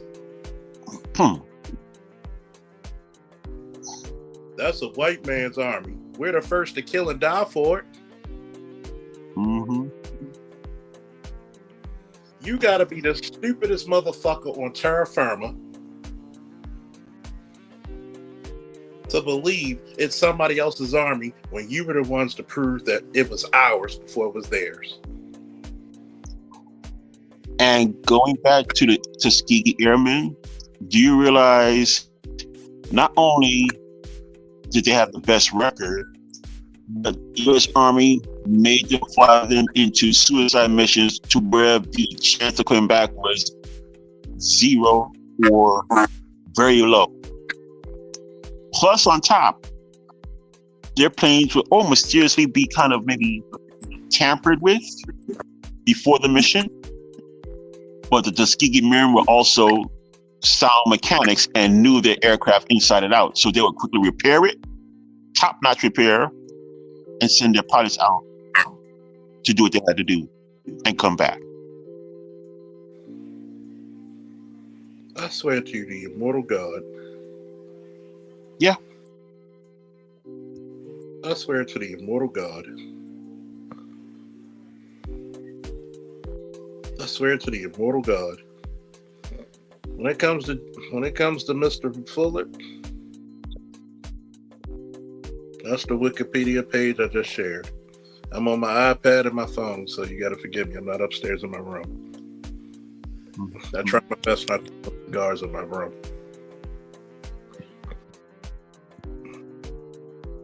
Even if you smoke weed, you got to do it downstairs. I like to consolidate. That's why I got the incense lit.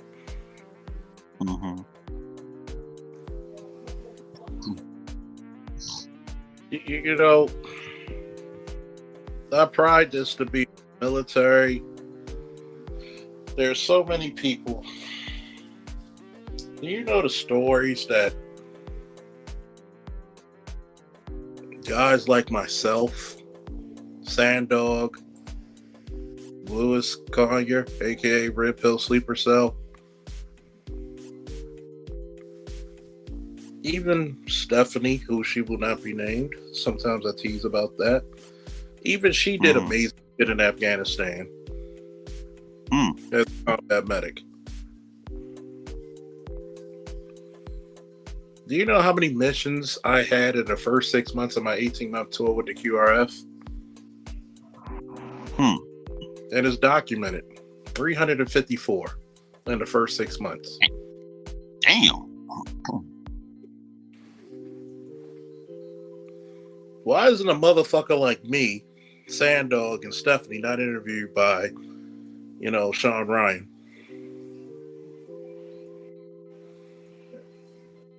Hell, let's go by a black content creator. Why hasn't Brandon Tatum said, yo, we need to interview this motherfucker? Because Turning Point won't let him. You know that, Charles. Say it again, nigga. Say it again, nigga. Tatum is propped up by Turning Point. There's a Same as Candace Owens and all them niggas, yo. All them niggas from 2016 with the MAGA hats. There's a reason why guys like myself prevented active shooters. Why is the guy like Brett Perrin, who made numerous drug arrests, wrote numerous he got so many guns and drugs off the street, but how many combinations you think he got?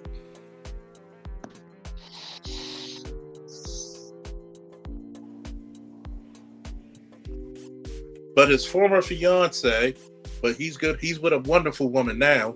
His former fiance, when they were arguing, hit him with a glass vase when it ran outside while he was asleep. Ran outside and called the police and had him arrested. When he had a full concussion, they didn't even take this man to the hospital when they arrested him to see if he was okay.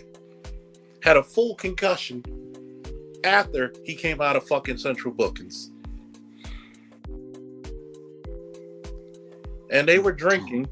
Are you supposed to interview a person under the influence of alcohol legally?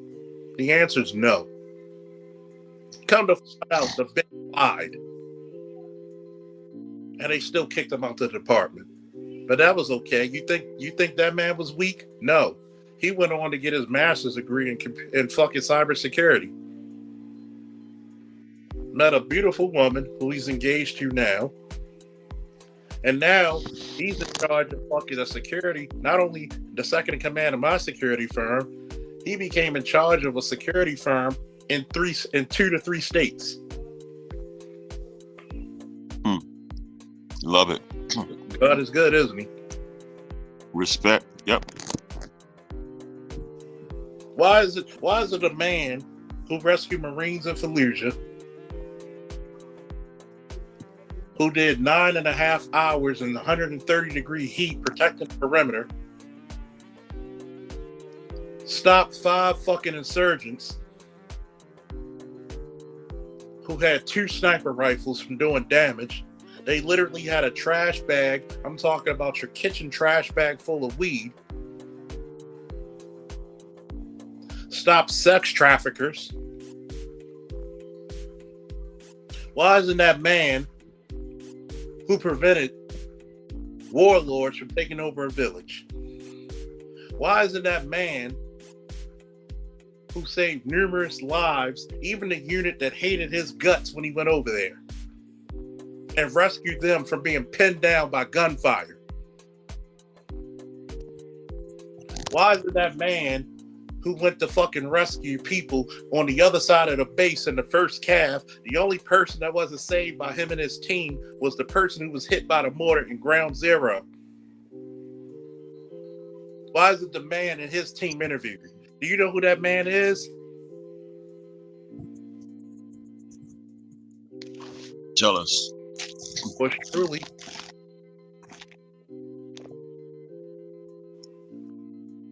Why is it Charles Faulkner Jr. and other team members of Viper Team, that was our team call, that was our call sign. I would be proud if another team member of Viper Team got a bronze or silver star. Not just me. Even if I didn't get it, I would have been proud if one of my team members got it.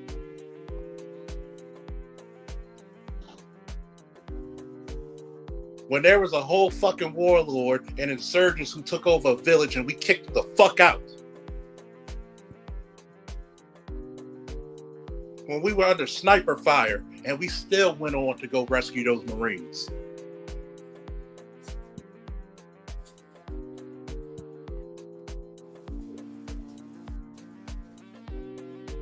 Why isn't men like that? Why isn't one team member from Viper Team interviewed? When we gave school supplies and protected people building a school in the village of Iraq.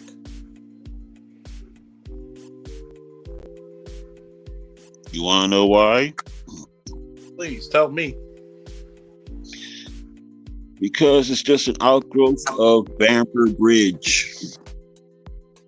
Why isn't a guy like myself, and I'm not the only one, why wasn't a guy who the lieutenant tried to punish and put him on a 30-day detail during Christmas time?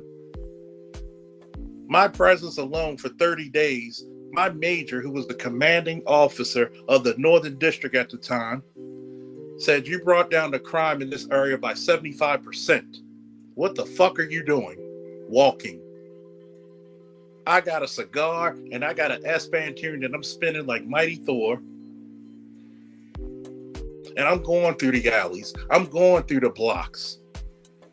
The drug dealers were so scared because they made so many enemies. And you talk about motherfuckers talking about they rolling up with AKs. I'm pulling over people on at gunpoint on foot. What the fuck are you doing here? One of the best comments I ever had when one officer was pulling over 6 people in a car, and he saw me come out with my nightstick swinging. He told the dispatcher, "I'm good. Faulkner's here."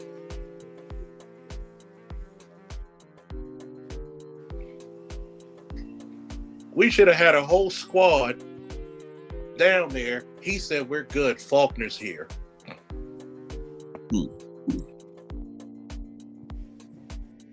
And I'm not saying it to brag or to be famous. You could be a goddamn electrician. Do you know how many, shout out to Electrician 480 and people like him, a master electrician.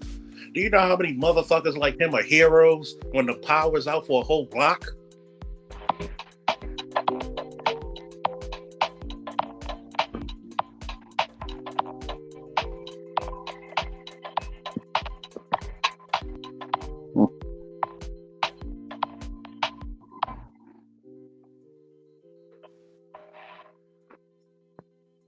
Preach.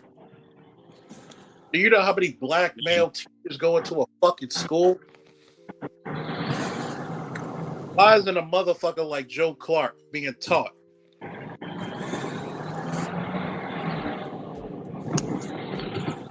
Why isn't a motherfucker Joe Clark? Why doesn't he have a statue in some of these fucking boards of education?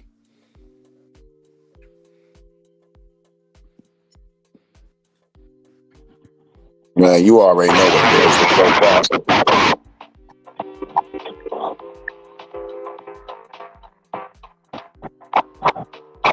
There's a reason why.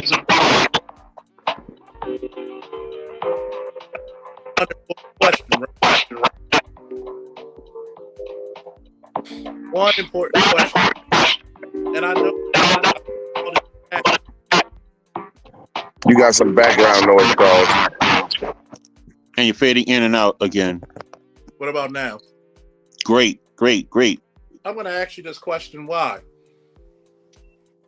I'm going to ask a deep question. You know, Giagami, you said it best.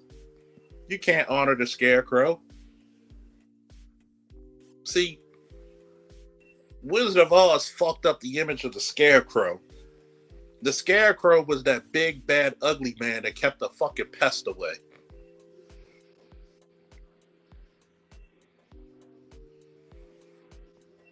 Okay? How many motherfuckers are willing to go to an active gun shooter or a guy armed with a gun, have 2 officers, had to make the command decision to say, okay, when your lieutenant trusts your fucking word, and said, "We know how to handle this." He said, "You got it. Hold the air." When you hear the police say "hold the air," that means the air is held for us. Mm-hmm. It was me and another Iraq war vet, white dude. We were the only ones who said, "I trust you." And he said, "I trust you and I trust me." And I said the same thing to him. Imagine going up with 30 pounds of gear on your belt, 7 flights of stairs, while they holding the elevator, in case the motherfucker came down the elevator. So he couldn't beat us down the stairs because we took control of the stairs. Get on the floor that he said, hold the motherfucker on gunpoint. How many cops you know would do that? Of course, we're winded. We haven't ran like that in since for a minute, but we made it up that bitch, and we were ready. We were combat ready. Made sure this motherfucker wasn't armed. Come to find out, he just had a cell phone on his hip with a little clip. Old school dude.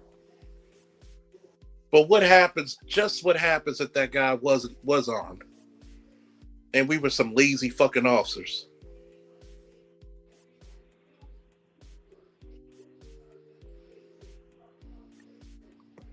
How many times?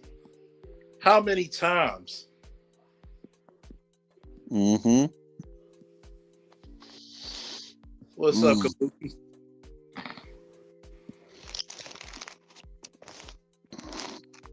You got guys like Kabuki who's a fucking ER nurse. Why isn't he interviewed? Former veteran himself. Why isn't he interviewed?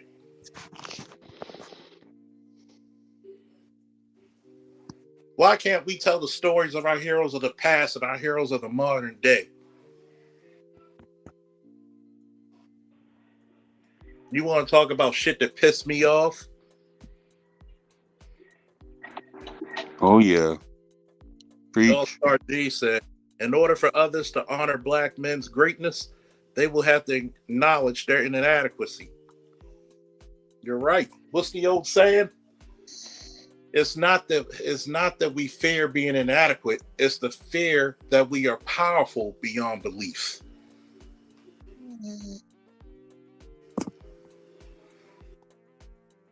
What is it? Psalms 140 verse 7? O Lord, O God, Lord, the rock of my salvation, thou hast covered my head in the day of battle. Y'all surprised I can remember all those Bible verses, can't you? Don't you? The Old Testament is the shit. It's the shit. It's undefeated. That's where all the hard ass verses at. Old Testament. Mm-hmm.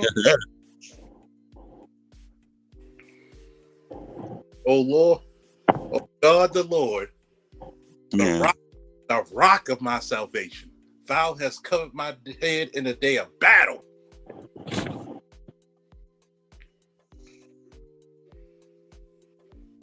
You're right. There ain't no atheist in the foxhole. You gonna believe in something. Even the ancestors look out for a wretch like me. When you have a sniper bullet come fucking 1 foot away from your head, even if my fucking Kevlar helmet took the round, I'm still got a concussion.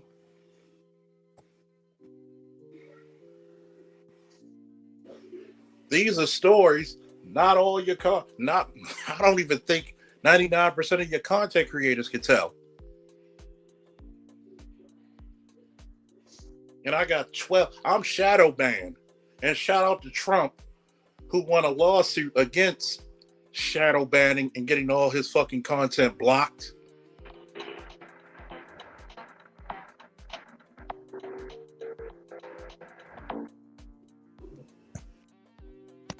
And guess where 99% of the money being donated to? A library.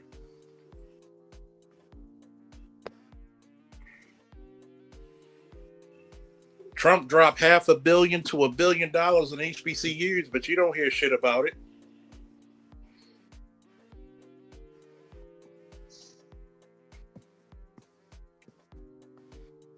LAPD SWAT. Don't forget about Bass Reeves, U.S. Marshal. One bad boy. No, that was a badass man. God save his hardest battles for the strongest warriors. Once again, Psalms 140, verse 7. The Lord, O God, the rock of my salvation, thou hast covered my head in the day of battle. Boy, that's a hard ass verse. That's a hard ass verse, isn't it?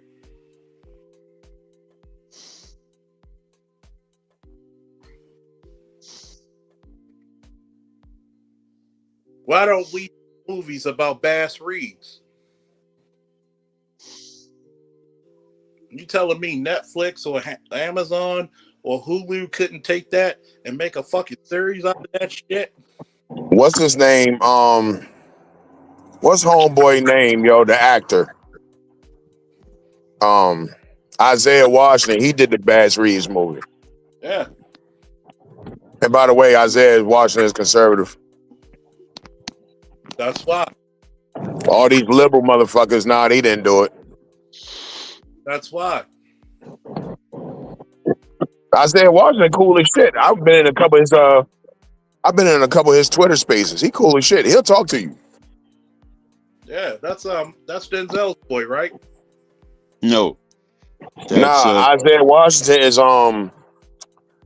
he's been in what was that DMX movie? Belly. No, the one with Aaliyah.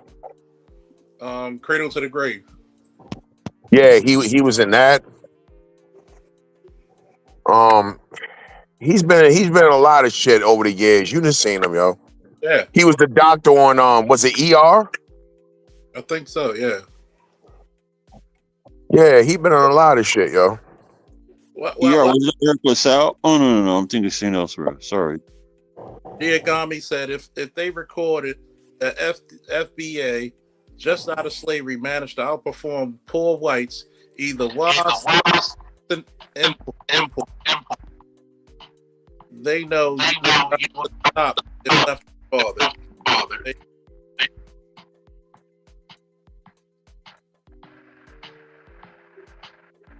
Think about it. Here's a reason why I got the brother. He gave you the best performance of an African king that you've seen in 3 decades. Matter of fact, the last performance of an African king, and the sad part about it, he had to play a fictional king. The last great performance of an African king you saw in your mortal life was Shaka Zulu. Ooh. I'll bet one right now. Tell me what other one you had. They gave you the Woman King. Get the fuck out of here. To motherfuckers who upheld slavery, but you can't talk about the motherfuckers who fought against it and won.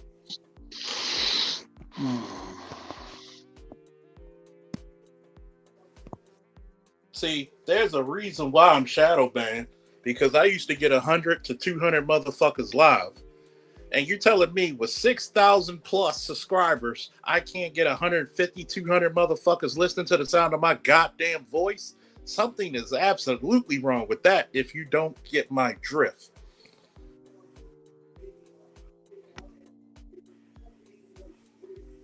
I got people from 25 to 65 listening to me. I got motherfuckers from 15 to 65 listening to me.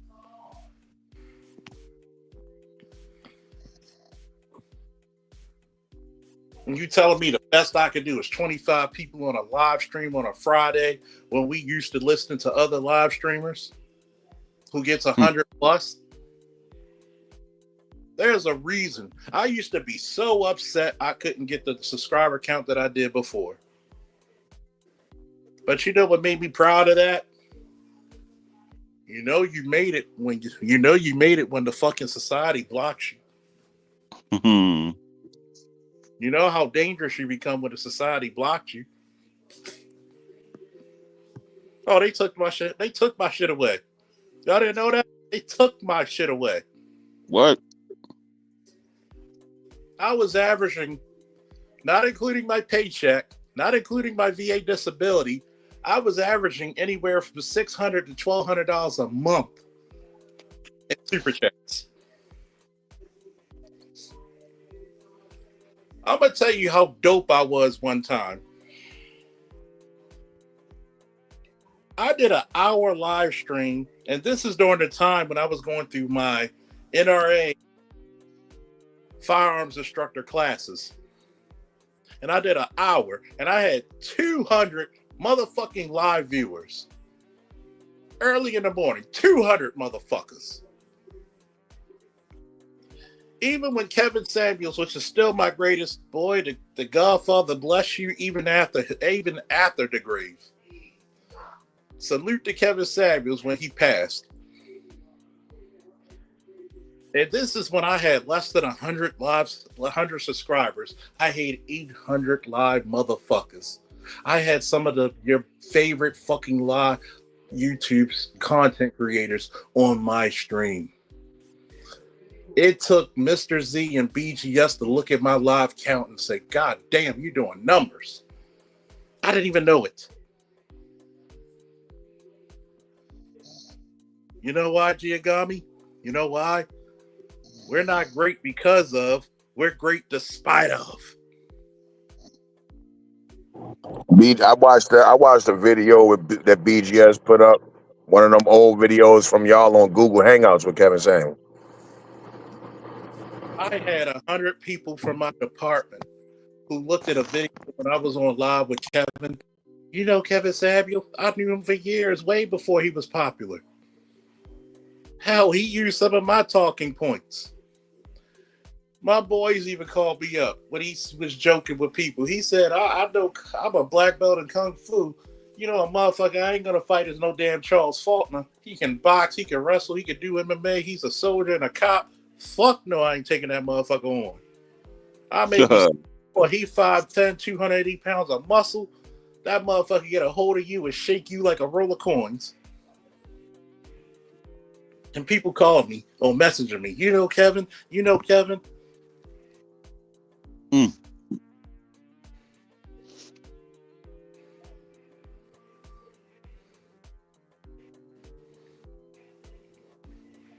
Man.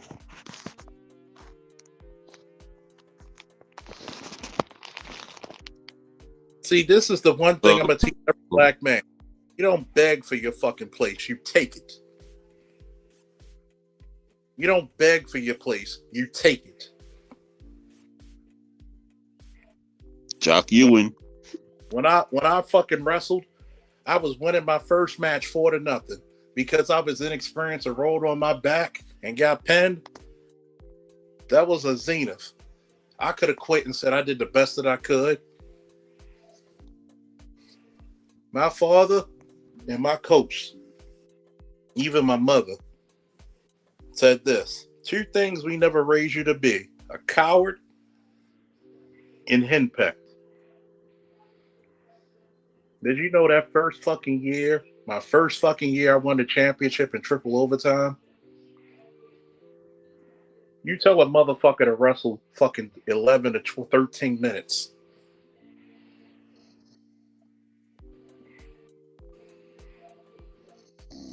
You tell a motherfucker to go.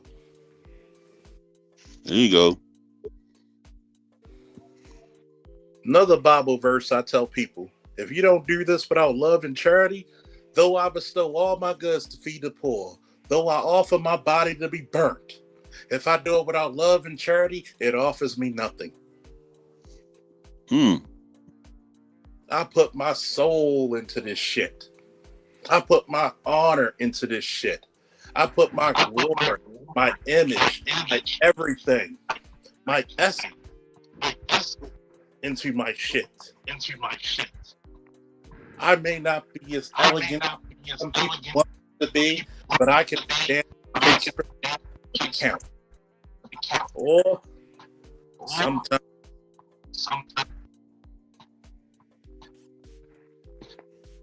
sometimes you gotta be on some downhole nigga.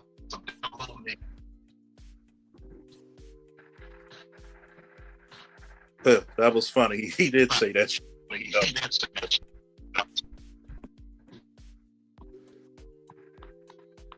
I'm gonna tell you what. I wish Sandog was here. He'll pull up.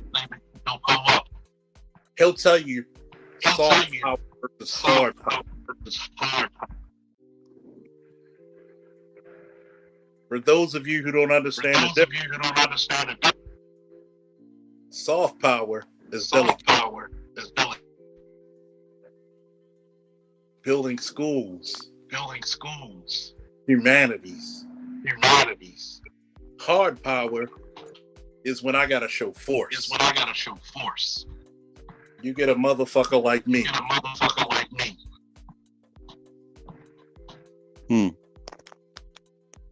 Go and speak to your head of staff and tell you. What about now? Oh, that goes gone. You get a motherfucker like me, suited and booted, talking to your head of state, negotiating. Look, we don't want war because it's a messy situation for both parties. If you let the hostages go, we'll build schools. We'll give you education. We'll give you foundation. We'll teach you how to get your own power grids. We'll teach you how to get your own Wi-Fi. We'll bring you from third class to second class, maybe even first class if you work with us. But if you threaten anybody from my side, we will spare no expense to annihilate you. And I will take my glasses off and look them in the eye. Please take this offer. Because right now, I'm offering feathers and maple leaves and olive branches. The next time you see this face, I come with a sword and a gun. And I will spare no expense, and I will spare no life.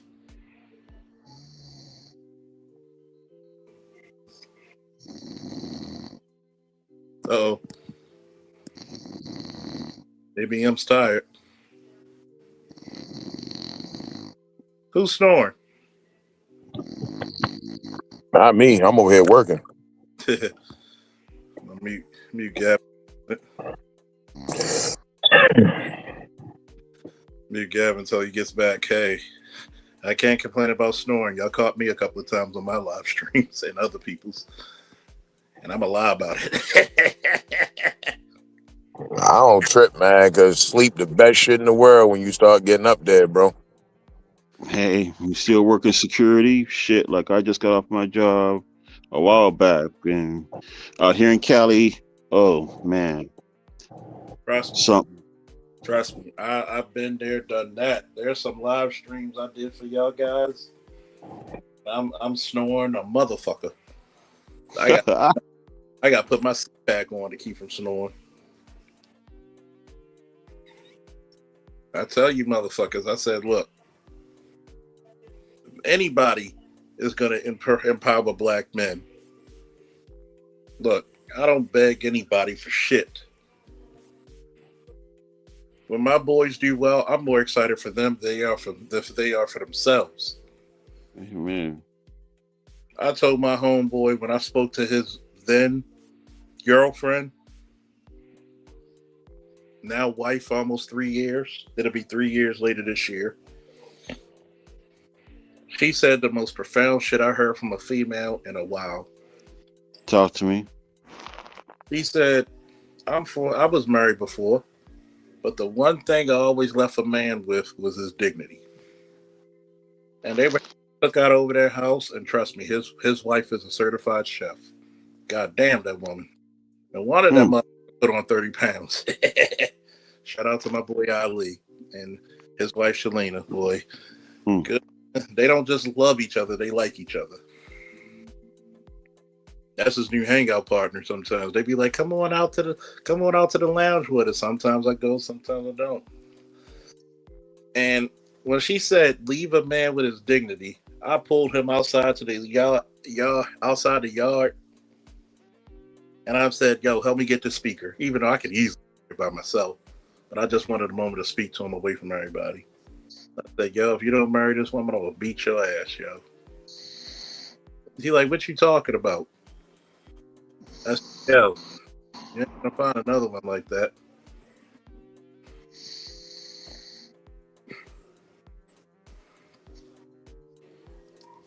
I said, you ain't gonna find another one who gives you your dignity. But guess what? They're raising two beautiful children. Hell, he even helped raise his stepkids.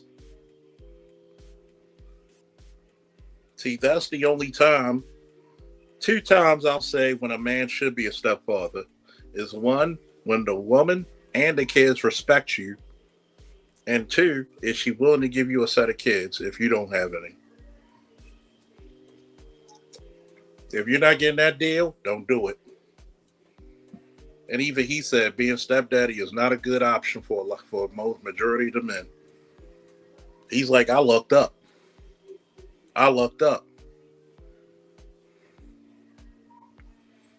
When he came into that woman's life, her son was depressed. All he wanted to do was play the video game and DoorDash. One conversation he had with her son, you know, that motherfucker got up, got motivated, went to Amazon. You know, Amazon paid for his associates in robotics.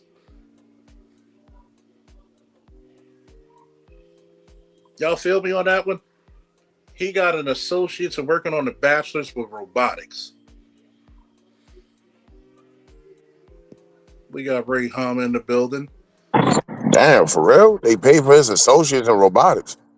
Mm-hmm. You tell my son hop on that. My son worked from Amazon.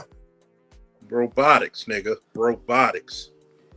He goes around the country. They pay for him to go on planes all around the country to fix the robots. I was so proud of that young man. When I saw him at the Labor Day cookout at their house, I was like, you don't know how proud I am of you.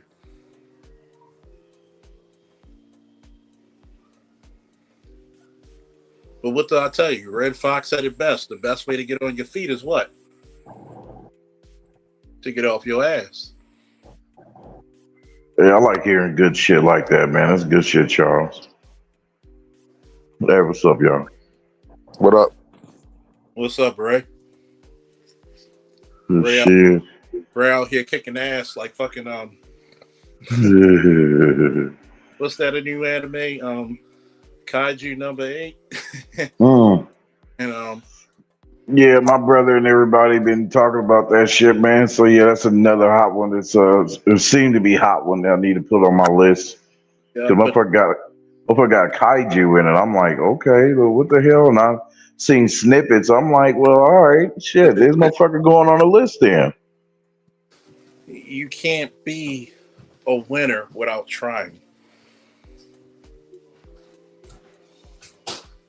Okay? Y'all got my full undivided attention. What I always tell you, Chris, the best way to get on your feet is what? Get off your ass, right? Guess what? When motherfuckers told me, you ain't gonna make it. Guess what I told them? Shit. Oh, trust me, I love that show too. But you know, the realest anime that came out this year, Sakamoto Days. Yeah, I was kind of seeing that, man. I was seeing, cats, including Forever World, talking about that one. I'm like, well, okay, shit, I'm gonna check this out because when I first see it, I'm like, this is funny, fat, drawn-looking character. And I'm like, okay, well, Sakamoto get busy. That's like the old Baltimore Club Mix. Get busy, huh? Now that's me having not seen it. You know what I mean? I've seen just a picture, like a thumbnail. Oh, that shit like that Baltimore Club Mix. See, ABM don't admit it, but he remembers that Club Mix. He probably was in a couple of clubs with me. Commander, Yes, sir. I'm gonna call it a night, gentlemen. Thanks once again. Thank you. All right, bro. Yo. Go ahead. Just That was my nigga that was snoring, huh? sometimes it be like that. Yeah, been a long week. That weight, boy, this shit will get heavy. Be like, yeah, I tried, Charles. I gotta go, y'all. So yeah, so I feel my boy. Yeah, I feel him, man. That's when you hit the button and then you roll the fuck over. Pull that You damn blanket up. right. Pull that blanket up and I'm gone. Shit. Shit, yeah. Lately now, damn it, I'll turn on to some damn to that one TV series, The Foundation, and because Artisan, you know, he watches it, so you know he been hip to it way before, longer before I was. So I was like, shit, I just got hip to this show, sci-fi show, so it seems like it's pretty decent. Sakamoto gets busy in that show. But yeah, definitely that one. I'm definitely going to be checking out that one because I keep seeing that in my titles, man. He's a retired assassin who retired because he got married and had a kid, and he owns a convenience store. He might have got fat, but the skills didn't diminish. Oh yeah, that shit is good. That's the one my daughter put me on with. That motherfucker says, look, I like being a convenience store owner. I don't got to kill he promised his wife he wouldn't kill anybody. But God, the way Sakamoto will fuck you up, you wish he did kill you. That motherfucker put a okay. But that motherfucker. So this is the quick synopsis, ain't it? When that motherfucker put that motherfucker through a building because he threatened his wife and kid, he put that motherfucker through a building. And the good part is it don't take long to get into. Like a lot of animes, they take forever to get started. Right. Yeah, that shit ain't that. Well, I like that this shit kind jumps of, I right like into that kind of action. shit then. Yeah, I like that kind of shit then. Damn.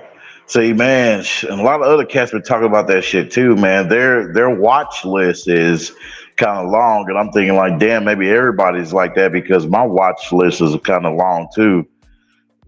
You know what I mean? So there's some movies I haven't seen. I haven't been able to get caught up in movies and shit, man. Except for Demon Slayer. I've seen that.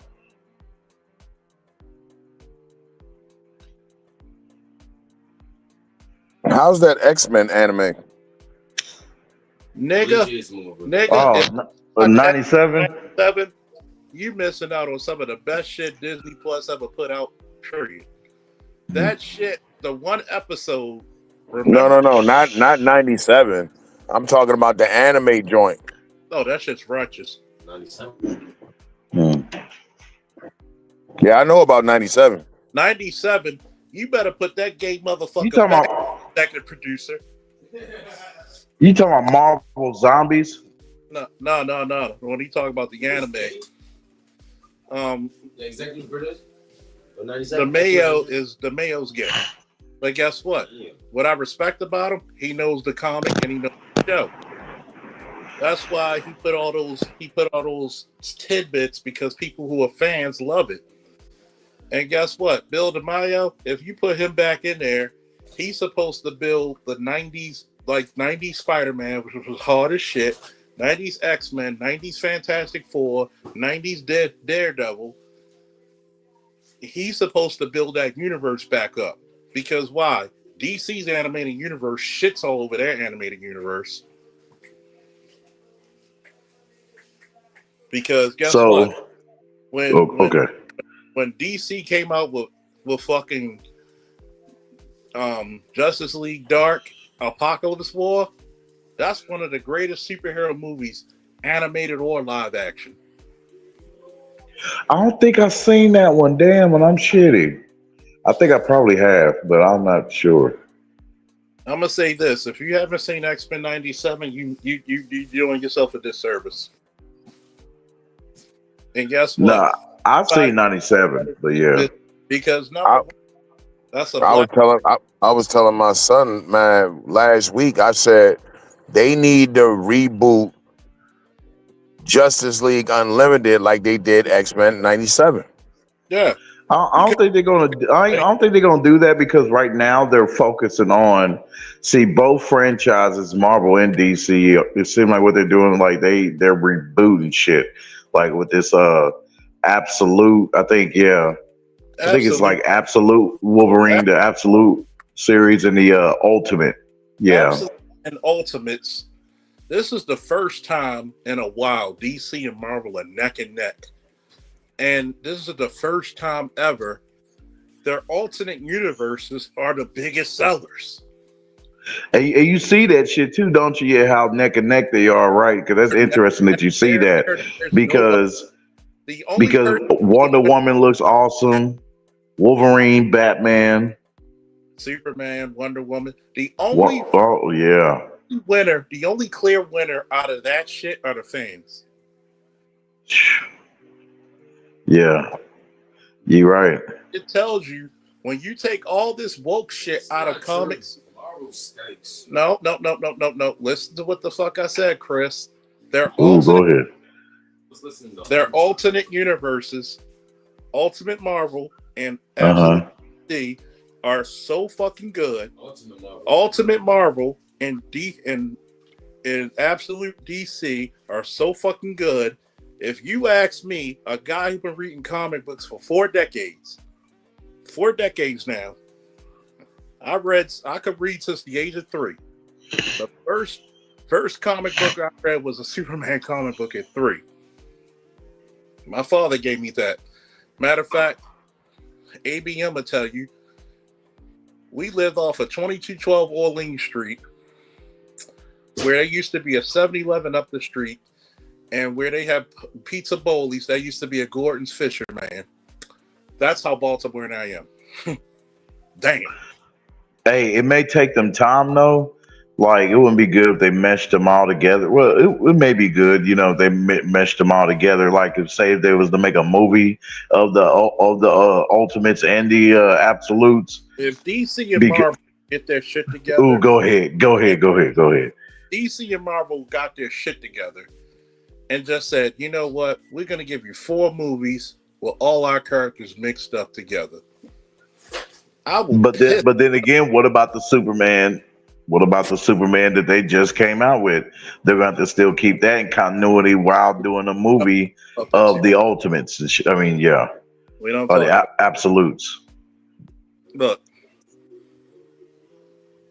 the only reason they don't like Zack Snyder because he went behind. It was such a fucking request for him to get that. And this is where Max or HBO Max, whatever the fuck you want to call it now, they were living and dying. Their streaming service had to be carried by what? The Snyder Cut. The Snyder Cut was so successful, and this is how you know executives ruin everything. If the Snyder Cut was that people could play, well, it's 2 to 3 hours, 4 hours, it's 3 to 4 hours long. But were you bored? No. It was action. You saw more fucking action. You had a better fucking version of Steppenwolf. You had the black Superman suit that everybody wanted to see live action, which was hard as shit. You saw a kick-ass Batman, kick-ass Wonder Woman, a kick-ass Steppenwolf. You saw more of what the fuck you wanted to see. Then you even see the cameo from Martian Manhunter, which had me excited. Bring these motherfuckers in. Now you got Superman who has to be rescued by everybody, including Lois. What the fuck does Superman get rescued by Lois?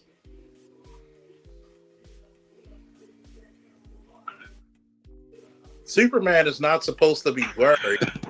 Matter of fact, they're bullshitting. Before you finish, they're actually bullshitting. Damn it, hell! I mean, Well, Zack Snyder, salute to him. Yes, and I'm totally with you. But man, all in all, I still got to say, and probably other fans too, got to say this too, man. That dude, they need to show more of what Darkseid can do. You know what I mean? Like, yeah, like in the comics to the games. You know, like have him be in action because y'all show so much of a fucking Doomsday. Okay, well, we know of Doomsday, but now let's see Darkseid. Here's the bad part about it, right? Superman is not supposed to be quote unquote relatable to a point. He's supposed to be the better of us. He's supposed to be, yes, he may come through conflict. He may have some mental, spiritual, emotional. Of course, we know about the physical. But he's supposed to do what's best, even if everybody else doesn't agree with it. It's like the Captain America Winter Soldier movie, the part that I don't like. That part about when the world wants you to move, you say, no, you move. That was Captain America's line in Civil War. You stole that and gave it to a bitch to say it. And this is what I don't like. You take all the best parts of the comics and give it to some other person that doesn't make sense them saying. Captain America is not the character whose convictions are leveled. No, his convictions are with him. It's not the super soldier that made him the soldier he is. It's him. If you look at the first Avenger movie, why was he given the super soldier serum before everybody else? Because when they threw the grenade, who was the motherfucker who dropped on it and covered his body with it? Who was it? Steve Rogers. It was Steve Rogers who said, I'd rather give up my life to make sure everybody else live. Well, yeah, that's him. Yeah, that's Steve Rogers. How do you tell a motherfucker who had the conviction to cover his body with a grenade and he's conflicted on what to do? That's bad writing.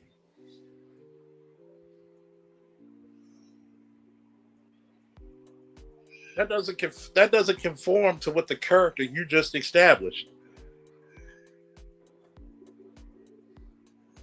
Just like Wolverine. Why is it important for Wolverine to be an X-Man? So he can, develop those bonds, those relationships in his team. You know what the most important part of Wolverine is? Yeah. Go ahead. I don't care if you're in a police squad, a squad in the military. There's always one motherfucker you need to do what needs to be done. Fearless. It's not even just fearless. Some people are convicted. 99% of people are convicted of taking a life. The 1%, half of that 1%, 0.5, are going to do it because they're sociopaths or psychopaths. That other part is going to do it because that's what needs to be done. Sometimes to preserve life, you may be called to take upon a life. He's honorable. Why do you think when Magneto in X-Men 97, when he was doing that wild shit, who was the first person to go use lethal force?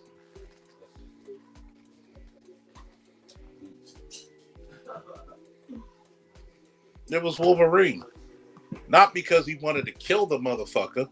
It's because, guess what? I got to stop this dude because he's about to do something that's very dangerous to the fucking world.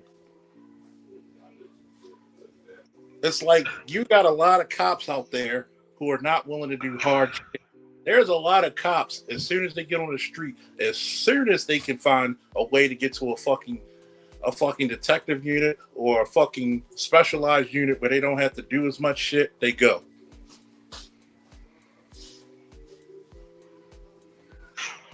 Well, a lot of cops think them and hell being a cop is just being on some racial profiling shit, so I think a lot of them are the cowards.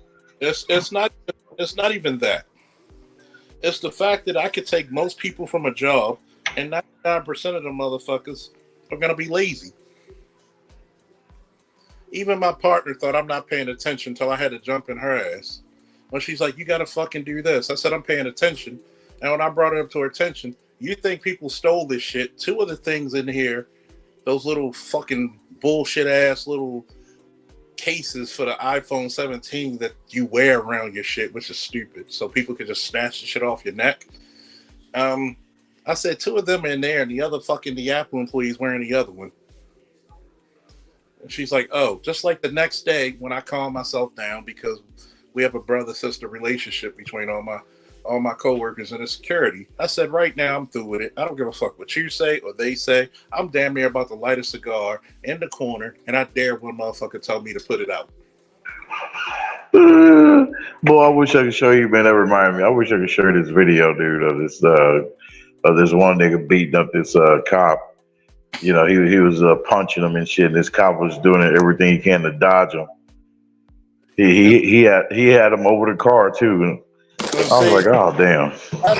Like that. And some of my former co-workers from the department said that would never happen if we were there. Of course not. We would have put that motherfucker in the hospital. One of us would have put him in the hospital. Two of us would have probably put him in the morgue. And it's something where it's like, I'm not trying to take your life unless I have to. But guess what? If you're trying to hurt me, I will hurt you badly. Oh yeah, shit. Same here. Hell yeah.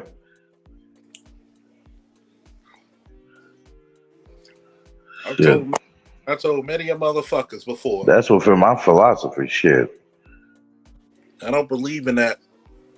I believe in talking and I believe in de-escalation, but at some point, when de-escalation don't work, a foot in the ass cures what ails you.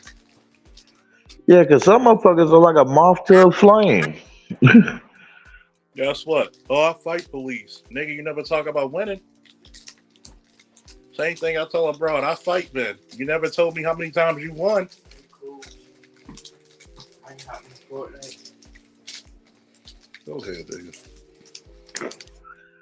Oh yeah, that's not shit's purple crazy. Don't hit the queens. Oh yeah, what do y'all think about this now? This new topic now, boy, of motherfuckers talking about how O'Shea ain't calling out, what you call it, Anton Daniels and shit. And I even said in Ed's Discord, I was like, "Fuck Anton Daniels, yeah, purple pill motherfucker." That's where I'm at with, and I'm gonna tell you exactly what my problem with Anton is, because everybody always say the same shit that talking about Anton is a coon. O'Shea ain't O'Shea ain't calling out his cooning. Listen, everybody calls out Anton's cooning, so that's nothing. I don't need O'Shea to do it. Here's my fucking problem with Anton. That nigga had Pink Pill on his panel several times. See, right then and there, I don't fuck with you. Like, yo, you niggas always, it's just like AC was saying, man, it's the reach back. You niggas always allow these bitches to come back, yo. When you see nobody else, where's all the divestors and swirlers at? They not fucking with Crystal and Harrison. Why you of all people gonna bring her on your panel? Like, man, Anton's a hoe for that, yo. Yeah, I wouldn't be on no shit like that either. And why do you think it's crazy? I told Antoine when he was on Dennis Sperling shit, and he tried to call me out for being a single dad, and you never heard me call myself a single dad. You want to tell me that I'm the reason why the community's fucked up? No, I'm the reason why the community's still the fucking together. Guess what? I understand. How many times I pull you to the side about work? How many times I tell you to pull you to the side? How many times I told you about making sure whatever's on your record, you expunge it? I'm the reason why a lot of black males are where the fuck they are. So don't tell me why I'm the fucking loser. No.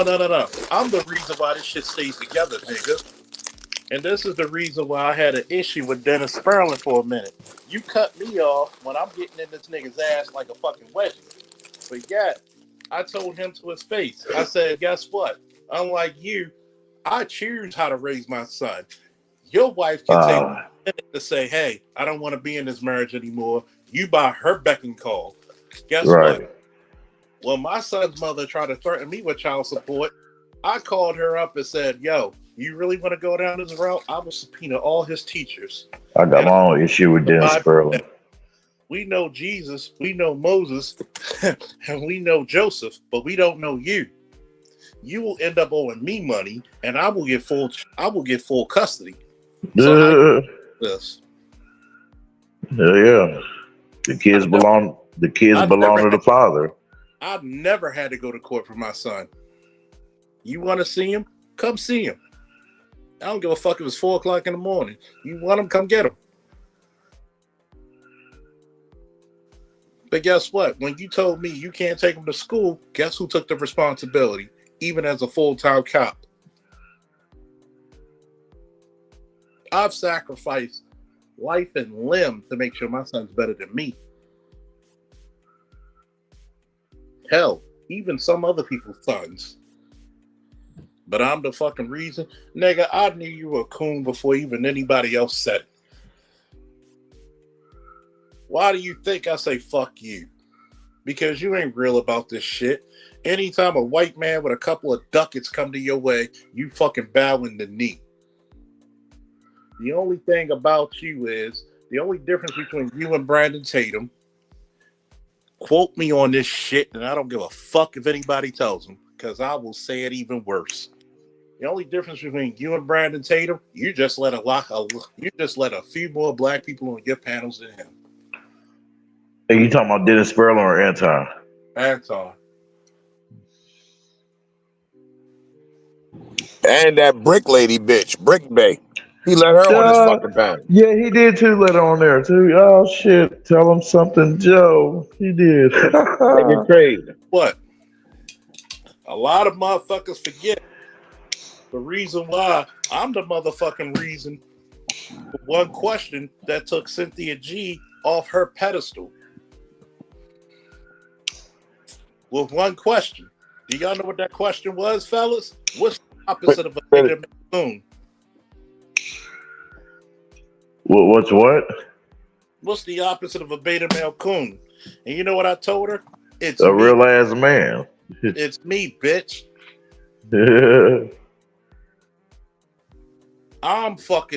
Why do you think sometimes I write, I'm the fucking black man that fears vengeance. I'm the spirit of vengeance over this bitch. You tell her, bitch, it's the man, bitch, hell, that ain't gonna take your shit, bitch, is gonna call you out on it.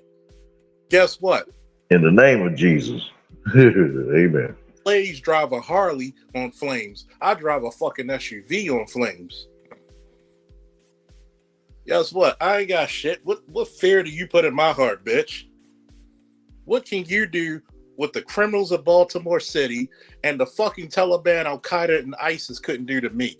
What can you do? Please, chat, inform me what the fuck can Cynthia G do to me? I don't have to go cross country for a chick to visit me. I had the chicks to visit a chick. I have chicks coming out the woodwork visiting me. I don't have to be ashamed of my child. I took my son, who's supposed to have a reading deficiency, reading on his fucking level and above. Oh yeah, I forgot she had that kid she hiding. She's still hiding that damn. And it's a boy. I thought it was a girl all this time. Mm-hmm. And Cynthia G full of shit, man. How many of my wrestlers had problems reading, and I made them sit down and read to me, and I gave them cards just like I did my son, and improved their reading substantially. But I'm the problem with the community, right, Anton? When you look down upon motherfuckers. But he doesn't say anything profound, though. That's the problem. All these niggas bite off Kevin Samuels and shit. They don't say nothing profound. What do Anton say that's so goddamn prevalent? What is he saying that nobody else is saying? You're no different but a pro-black version of fucking Fresh and Fit to me. He's a chocolate. Yeah, exactly. He's a chocolate dip. You know what Anton is? He's a graham cracker. Yeah. You're a coconut. Brown on He's the a graham cracker. in the middle. That's all the fuck Anton is, man. And the fact that and you can talk all this sip shit. Yo, you brought Pink Pill up there on your panel, yo. That's sipping to the fullest. Yeah.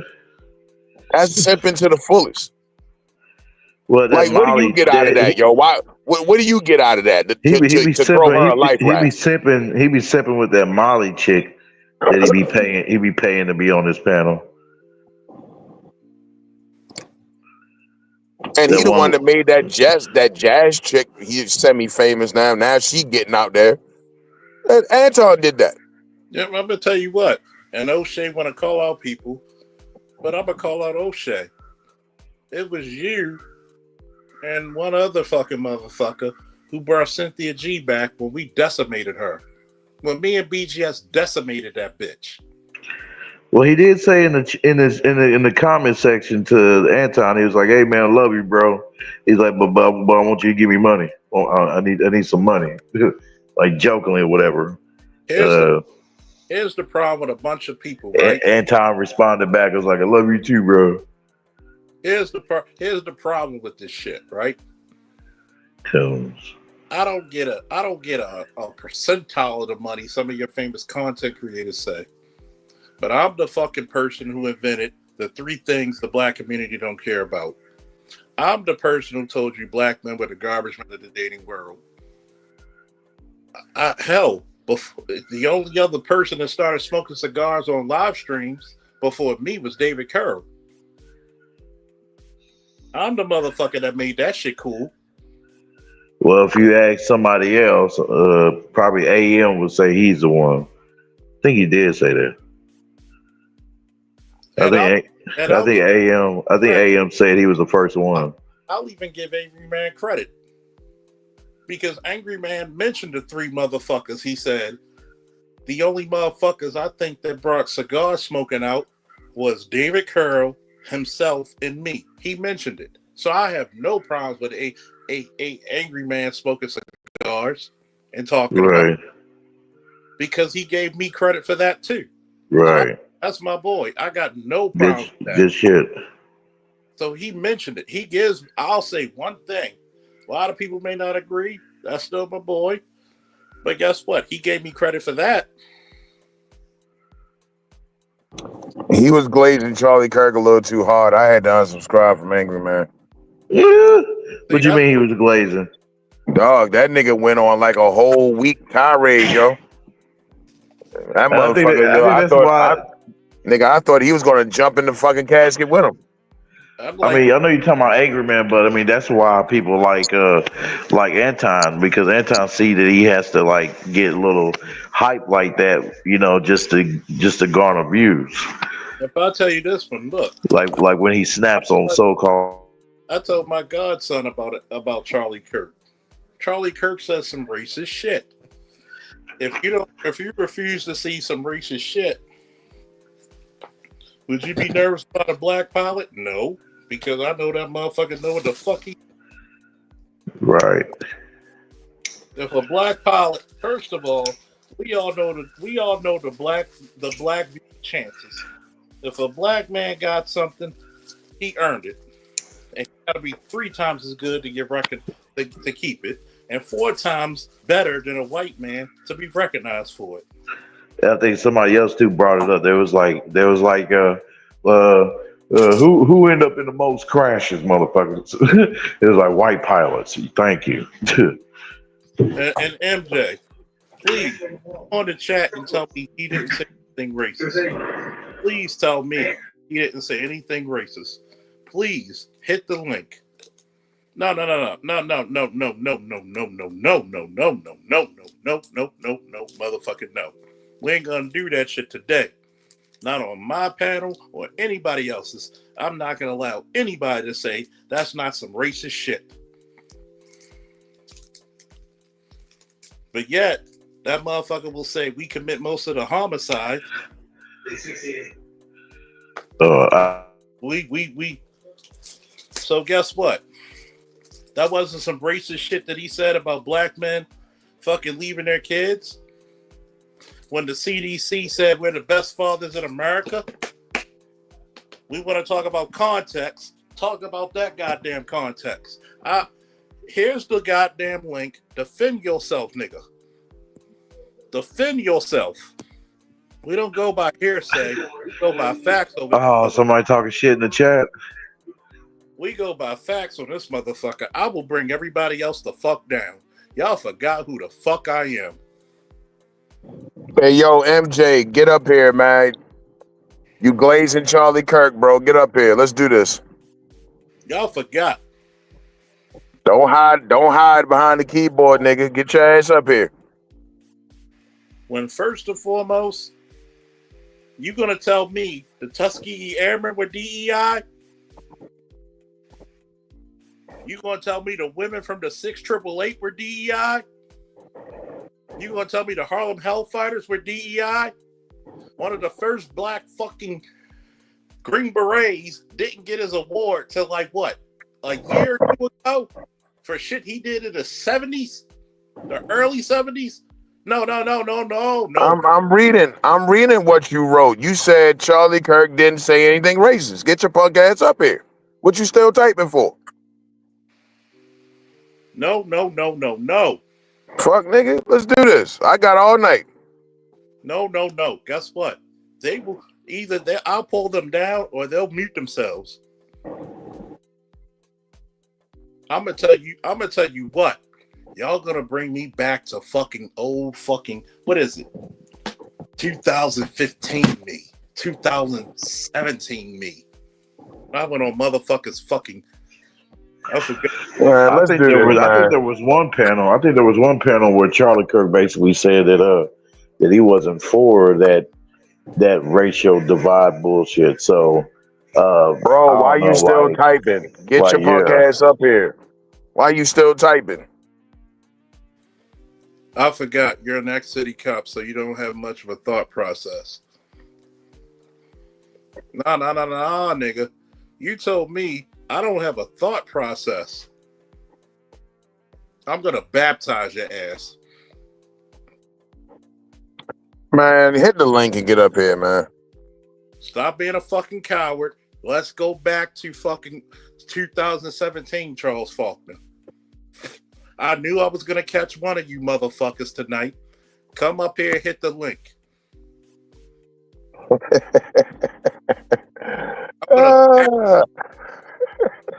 You have my curiosity at first. Now, bitch ass nigga, you have my attention. Don't run now, motherfucker, since I'm giving you all the attention in the world. I'm giving you what your daddy and your mama didn't give you when you were growing up. Attention. You little spectrum baby. You thought I was one of them punk motherfuckers who hold this stream and ignore what the fuck you said. But motherfuckers gotta be careful too, because motherfuckers be getting fired though for talking about Charlie Kirk, man. Oh, no. We're gonna talk about this Charlie Kirk shit today.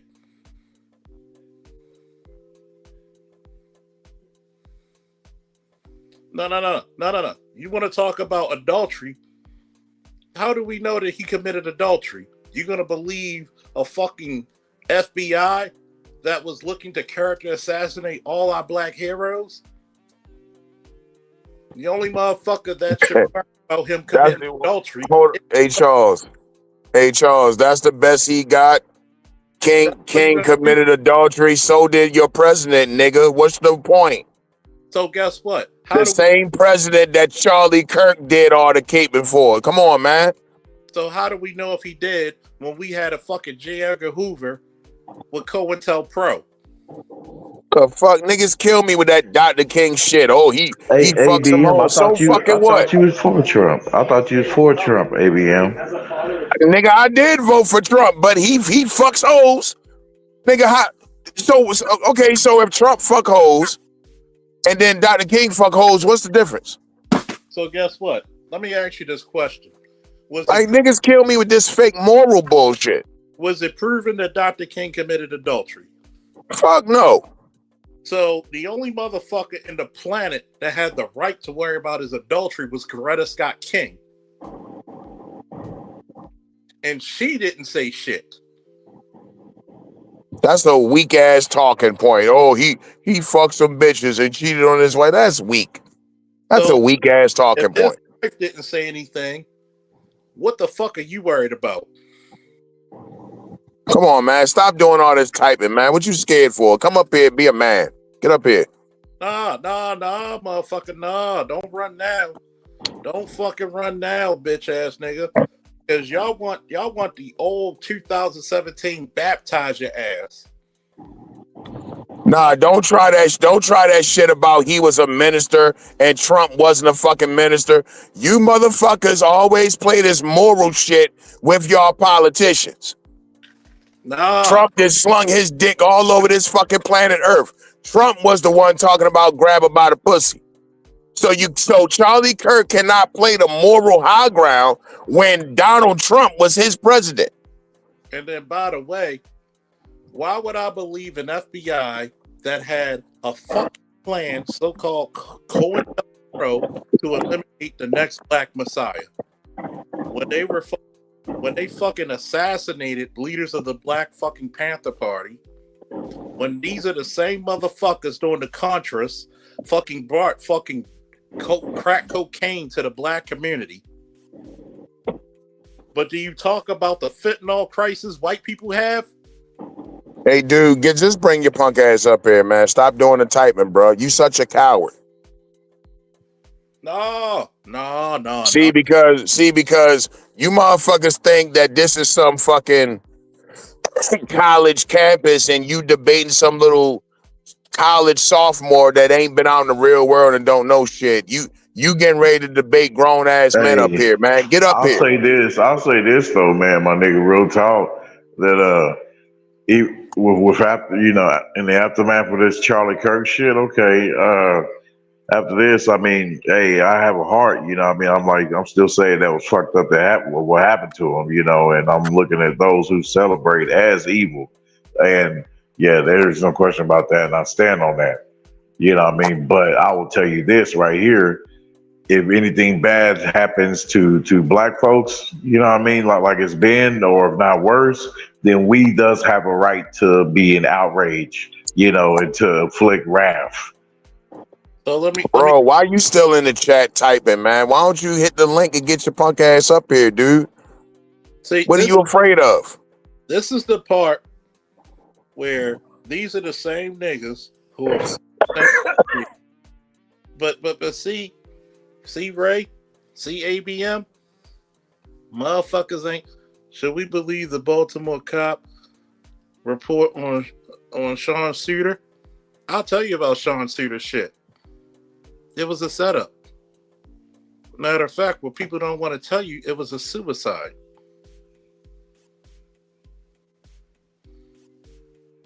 That plane statement though, that black man in the airplane statement, I would say that's fucked up, you know, and it did, you know, kind of like really sound racist to me or whatever. But I was like, hey, I'll be the other motherfucker that'll tell them, what the fuck are you talking about? Like I said, motherfucker, most of the motherfuckers that crashed was white pilots. But you think, see, Ray, ABM, am I the type of motherfucker who's afraid of hard topics? Or do I envelop myself? Do I enjoy them? Oh yeah, you don't you shy away already from know it, there's the lion's den up here, man. Niggas get chewed up. See, you gotta you just an ordinary lion, MJ. I'm up here and I don't agree 100% with brother Charles. Shit, how you what? I'm a black lion. I fear nothing. I make people fear me. See, this is the problem with you punk motherfuckers. When you got the opportunity to try to debate me, and I put it right there in the fucking chat all the time. Come up here. Come up here, you punk motherfucker. You think I'm afraid to talk about any issues with the department? That was funny. I got popular because I talked about Freddie Gray. You're a coward, MJ. You just sitting back on your keyboard because you're a coward. Damn, even Charlie Kirk had the balls to come outside and debate real life. Hey, I seen some fucked up on YouTube. I actually respect about Charlie Kirk. At least he was outside when he got assassinated. He put his ass on the line, even if he was wrong. Yeah. Unlike the motherfucker came outside, said it with his chest. And he you know, he didn't hide behind a keyboard. Look at this motherfucker. He hid behind a keyboard. Again, he said he's not saying against the Black Pilots Could Fly. He was saying because of DEI. First of all, you ignorant motherfucker, Only what? 3.8% of DEI ever benefited black people, and how many of them benefited black men? Because you really don't have too many black female pilots. I think I know who MJ is now. So come on up. Come on up. You probably believe that black people commit 52% of the He must want us to drop down, but then he'd come up. No. You come with a fuck. You got the balls to talk about shit. Come up now. You got 3 minutes. Somebody put a timer on. Well, the timer is up there on the left corner. There's a line. Matter of fact, I'm gonna do this for you. It's 3 hours and 43. It's 3 hours and 1 minute and 40 some seconds. No. It's 2:08. Start. You got 3 minutes. I got my timer on. When y'all hear that bell ring, if he doesn't come up here, time his ass out till tomorrow. Don't block him. Just time him out till tomorrow. Hey, that's what Jason Black does. Shit. You got 3 minutes. You got 2 minutes and 36 seconds left. He called King a cow. He called King a piece of shit. But King went out in the real world and stood for what he believed in. You can't even come on YouTube and debate your talking points. Oh, he said MLK is full of shit or a piece of shit. That's a little scrotum, and that's little scrotum energy. Is that what he said? Oh. Take a read the comments. Read what he typed. You will not talk about our black heroes. Nigga, that's little scrotum energy, dude. You will not talk about our black heroes and think you're gonna get. Dog, I can debate your punk ass half sleep like I am right now at work. Nah, don't talk to fucking. Don't come up here defending Charlie Kirk. Let's hear your talking points. Charlie Kirk is resting in peace. This nigga, every other word, well, Charlie Kirk said, and well, Charlie Kirk didn't mean, nah. Let's hear your talking points. Charlie Kirk is gone. He's not here to defend himself. Let's hear what you got to say. It's probably a white dude or a white apologist. It's a white dude, bro. You already know what it is. That's why he's scared to come up. Anybody black would have came up by now. Nah, you got 1 minute and 14 seconds, bitch. We done had bitches come on here talking shit and they hit the link and come on up, yo. This motherfucker won't even do what a bitch did. You got 1 minute left. Don't block it. This time the next week, I don't care either. But no, you got 15 seconds left. Hey, fuck what he talking about shit. I'm fixing some damn tacos tonight, damn it. Shit. Did you not hear what the fuck about for a whole fucking 30 minutes about victim mentalities?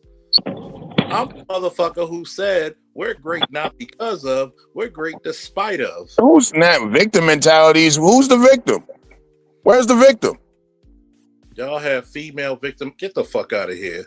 Where's the victim? Nigga, you won't even come up here and defeat me in a debate.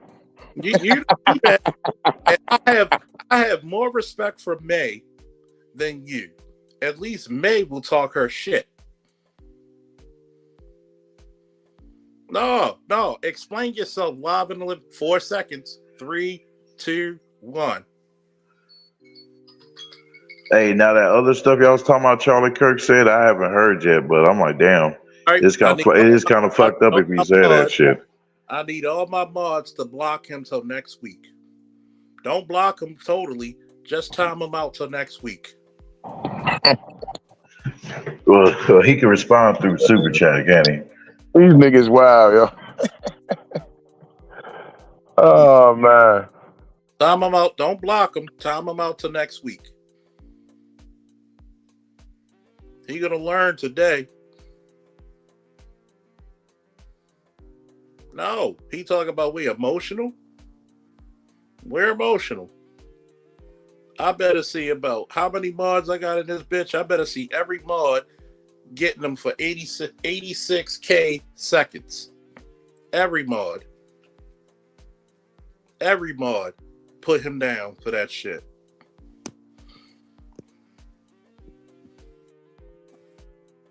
Joined by AB Media again. Yeah, you won't see him for another 24 hours, but you know. I want every I'm up here, so mod has my permission to time him out. Don't block him. Time him out till next week. I don't deal with cowards. It should be the if you're a mod, we don't do 5 minutes. 86K. 86K, since he has the audacity to talk about female victim mentality, but yet this bitch ass nigga couldn't come up and have a fucking debate with real men. 86K. I'm gonna ask y'all something. How many times I come on this stream and I invite people who are detractors?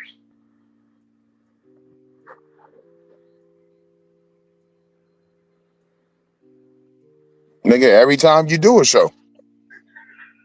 Pretty much. There's bitches I talk to in a dating scene who come up here and I debate them. So, nigga, what the fuck are you? What did I not start this fucking shit off saying? What consequence are you to me now?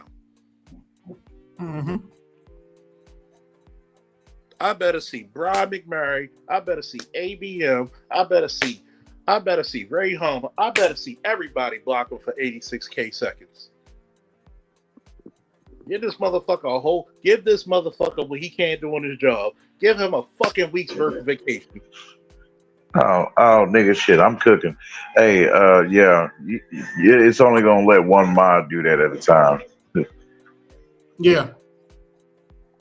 Matter of fact, put him in timeout.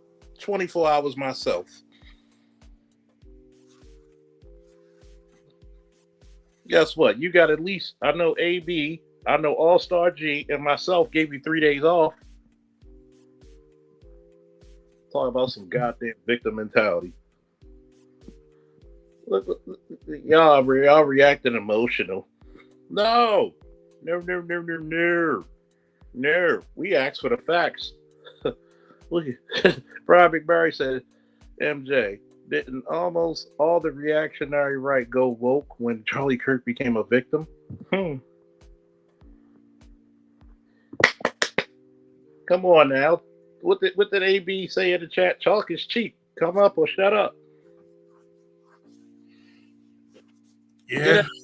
Give that nigga a week vacation from this channel. You want to talk some shit? No. I run from no smoke because I bring fire. I got more respect for Cynthia G going back and forth with me than you, bitch. I knew as soon as we talked about Charlie Kirk, one of you bitch ass niggas was gonna hop up and try to defend this nigga. Whew. I didn't watch enough of them to defend him either way, so. I watched enough of them. When he started saying that 2/3 of black men abandon their children, you knew this nigga was sick. Oh yeah, he said a lot of stuff I don't agree with, so. How the fuck? First of all, just because you're not married to the bitch does not mean you're not taking care of the kid. That's true. But guess what my father taught me that actually was true. My father told me years ago, they created child support to try to spite the black man, but guess what happened? They found out the white man wasn't shit. The original baby daddy was the white man because how many black slave women he got pregnant and didn't take care of them? Oh, did that hurt? But I'm black. Y'all got a female victim mentality. How the fuck I got a victim mentality if I'm asking you? ABM, Ray Hama, AB, Brian McMurray, All-Star G, and others in the chat and the panel say, bring your black ass up if you're supposed to be black.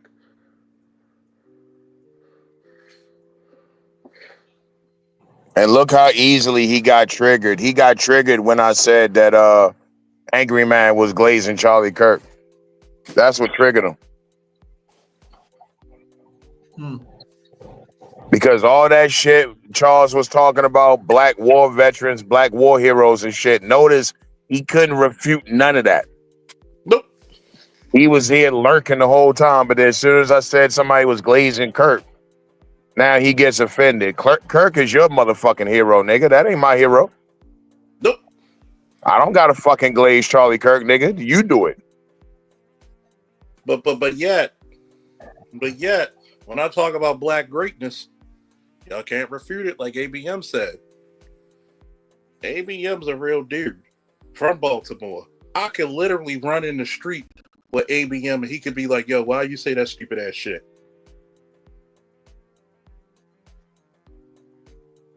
You gotta understand something. If I was phony, guys like ABM, AB, Angry Man, BGS, and others will call me phony. Dr. L, who's a PhD and a former police captain. Let me see. Red Pill Sleeper Cell, a Marine. Mm-hmm. Sanddog, a former Army captain. If I was phony in these streets, somebody would have called me out for my service at any time in the last 11 years, right? When have you heard anybody call me out? I think sometimes I'm a little too candid for niggas. Did I start the show big up in people when they were fucked over? Did I big up my brother Brett?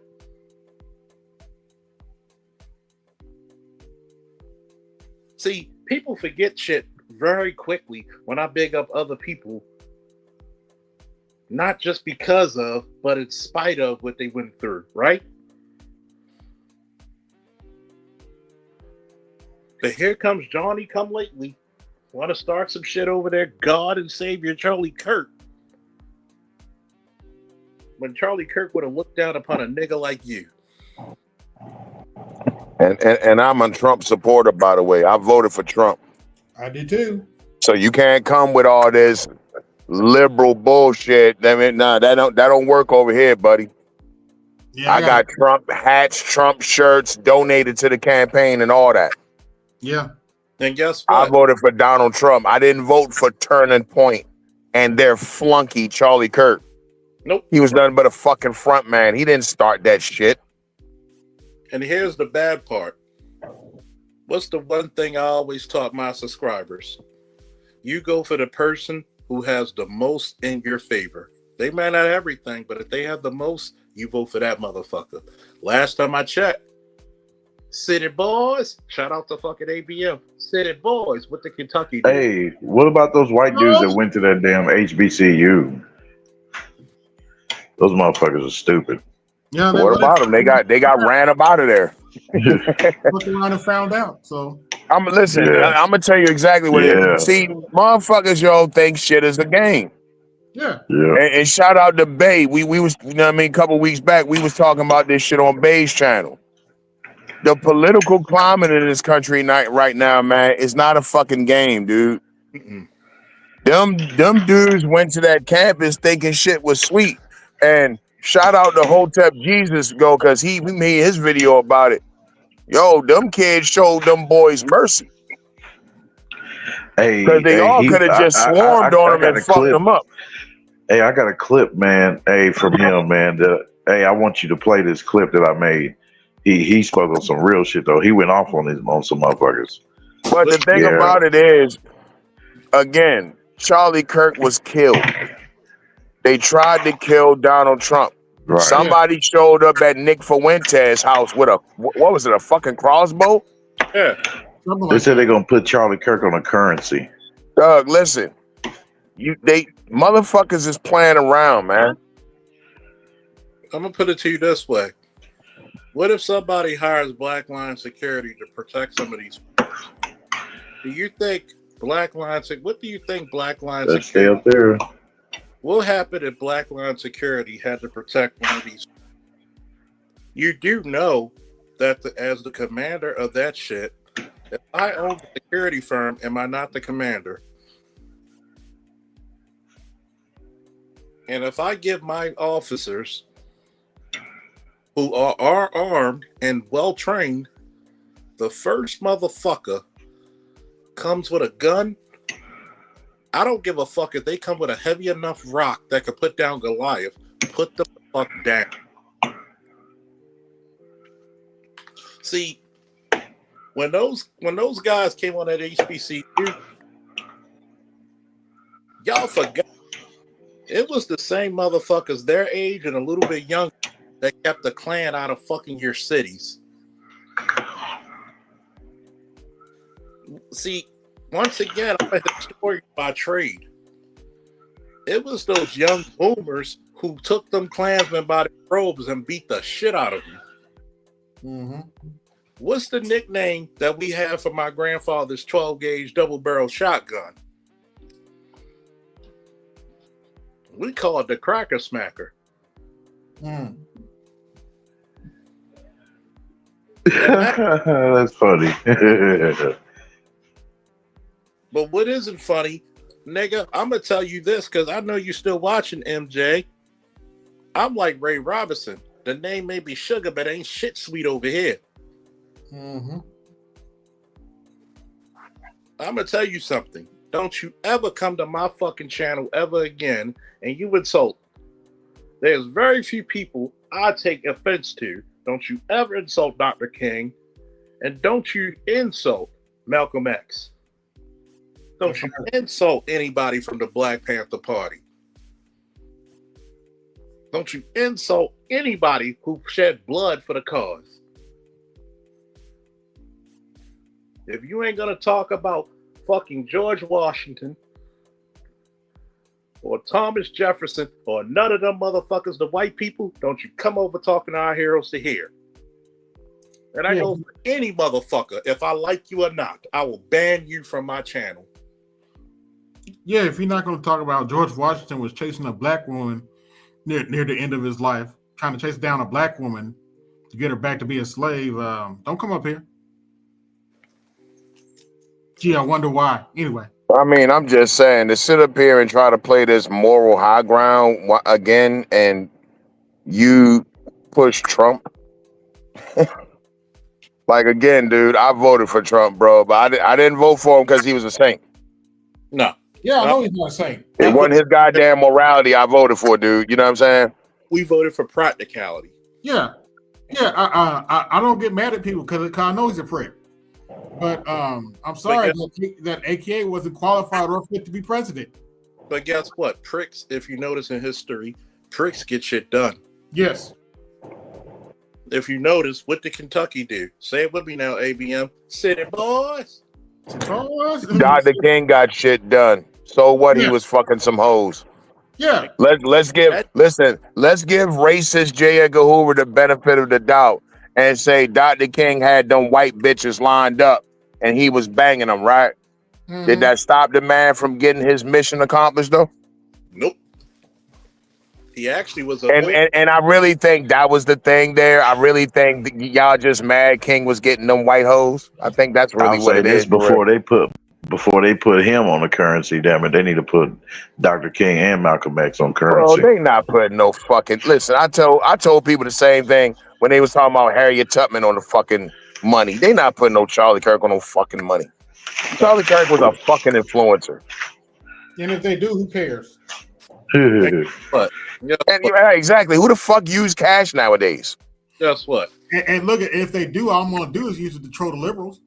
All they gonna do is come up with some fucking meme coin or some shit. If they didn't put Obama on currency, you really think they're gonna put Charlie Kirk's nobody ass on currency? Yeah.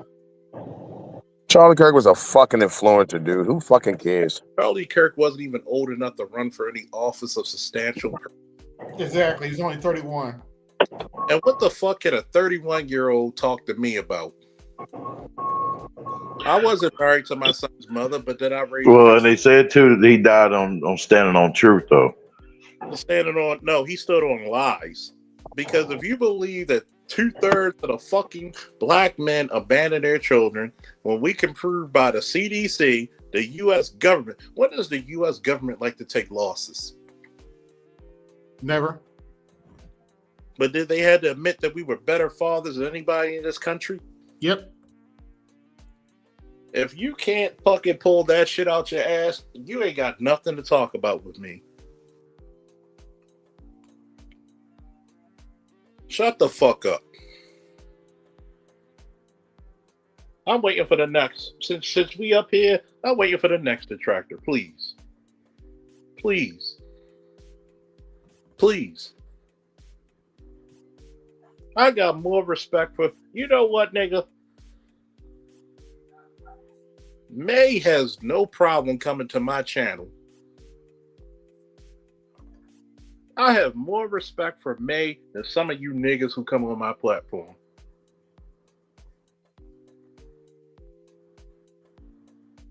At least she will hit the chat and defend her argument, right, wrong, or indifferent. Am I lying?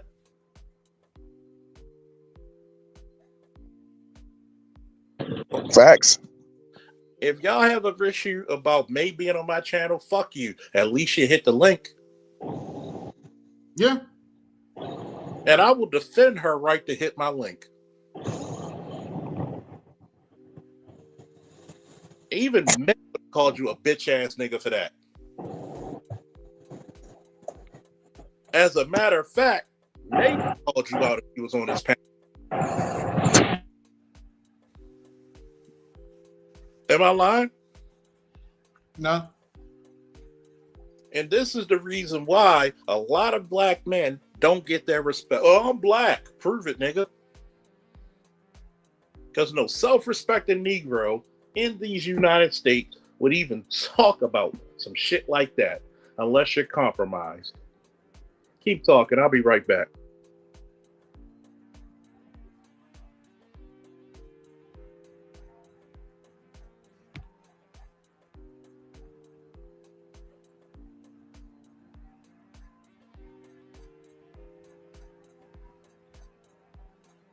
I wish Ed was up here.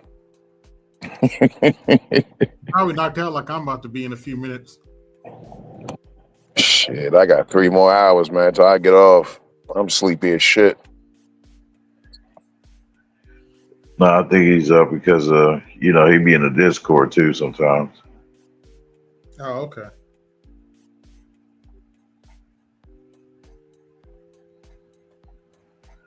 I always want to wait for Charles to get back for me to say something about there was a guy who I've been subscribed to, who he's well known of.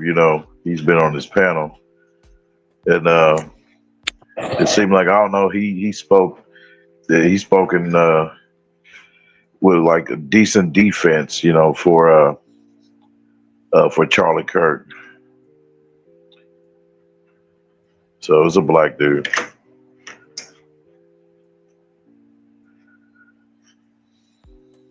Defend them all they want, but come up here and fucking do it live, man. All this typing shit.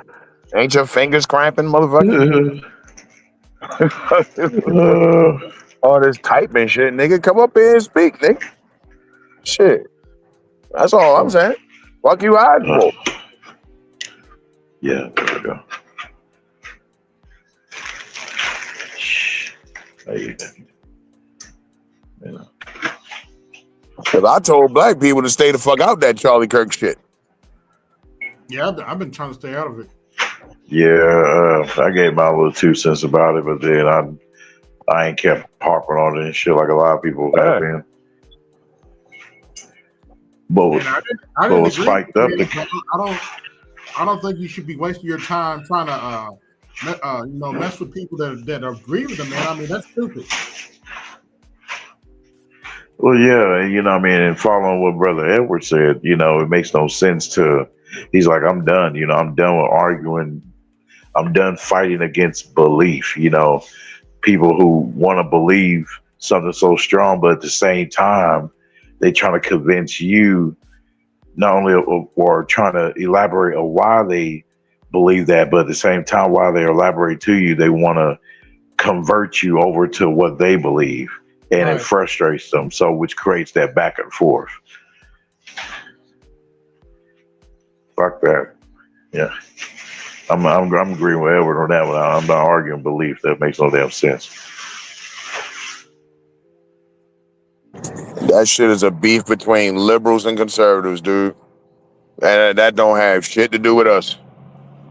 Yeah, let them fight it out. Just They like the they shutdown. just they just want to drag black people in it because that's just all they're used to. They don't know shit else. Yeah, pretty much. Same old tactic. Just like this government shutdown. Let them fight that out.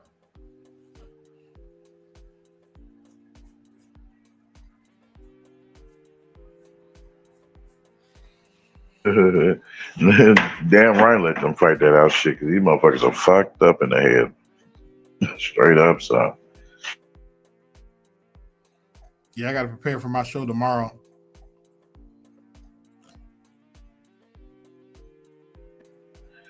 Yeah, I'm preparing up for a movie night later on tonight. So Yeah, I watched the new Naked Gun. It was actually pretty funny. Naked Gun Yeah, is also action comedy. yeah, action comedy. Okay. Used to be played by Leslie Nielsen. He's been dead for a minute now, but this one stars Liam Neeson, of all people. Oh, okay. Same concept, but it's him. It's Liam Neeson and some more special effects. I think the fact of the matter that we learned that lesson today is the fact that, the biggest issue to black men is not white supremacy. It's bitch ass. Bitch made motherfuckers. Bitch made, bitch internalized, bitch incarnate. I'm gonna start a new called bitch incarnate. Yeah, I gotta roast a bitch made motherfucker tomorrow. I'm sorry. I know I'm not the prettiest man in the world, but how do you have pigtails and man can call out my look? Well, when you sensitive. Oh, you think I'm joking, Charles? Give me 1 second. Oh boy. Hey, fantastic spoken, great defense for Charlie Kirk against black folks, in their hate of him. Yeah. We've had our back and forth, but he's doing his thing. See, what's worse than a bitch who got a fucking fake ponytail looking like Goro from Mortal Kombat? Yeah. Is a nigga who got the audacity to speak on shit that he has no clue about. And by the way, we got 19 watching. Please put something in the chat. Please put something in the chat to let me know you're watching. Don't forget to hit the like button. If you want to donate, here it is. The likes are free. And this is the reason why a lot of motherfuckers don't want to see old school Charles eviscerate somebody. This is the funniest shit, though.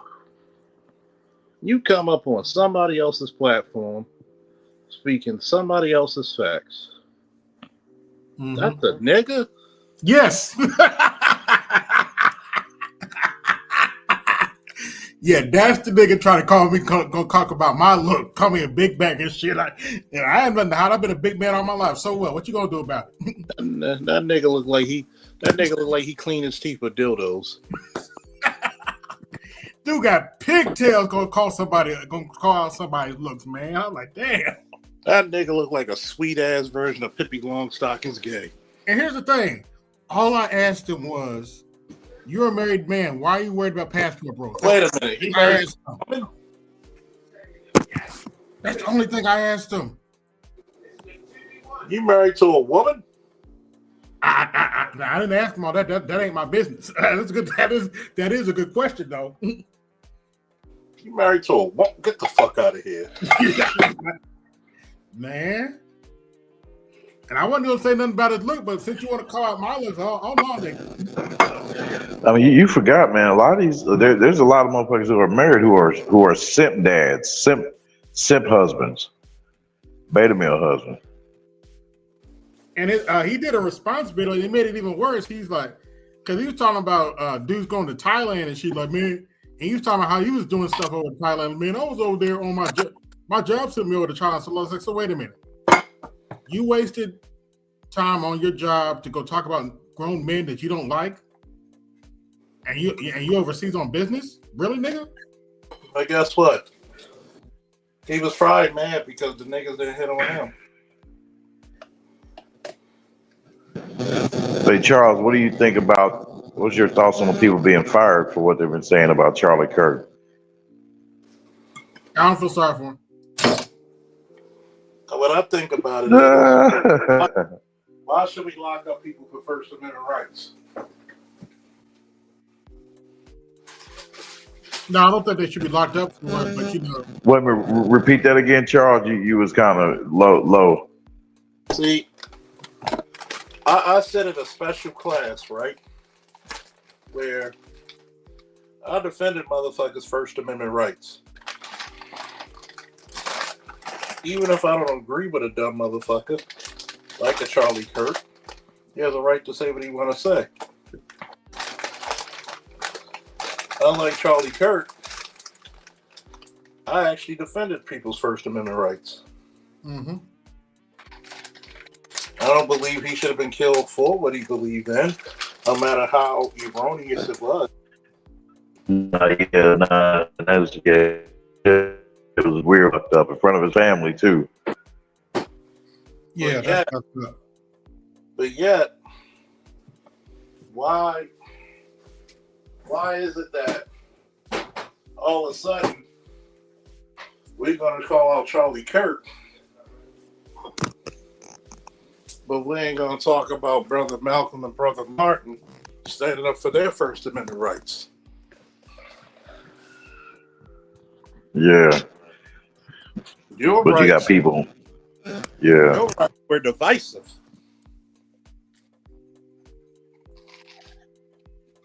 Mm-hmm. Okay. Yeah, but you got people that want to shame them, though. Shame their name. Like your B. Simone's.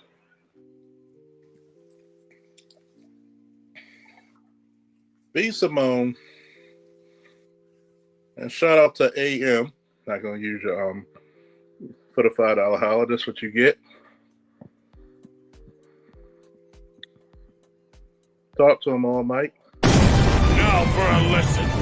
You may have heard these words before, but I'll teach you what they really mean. Go beyond. Plus.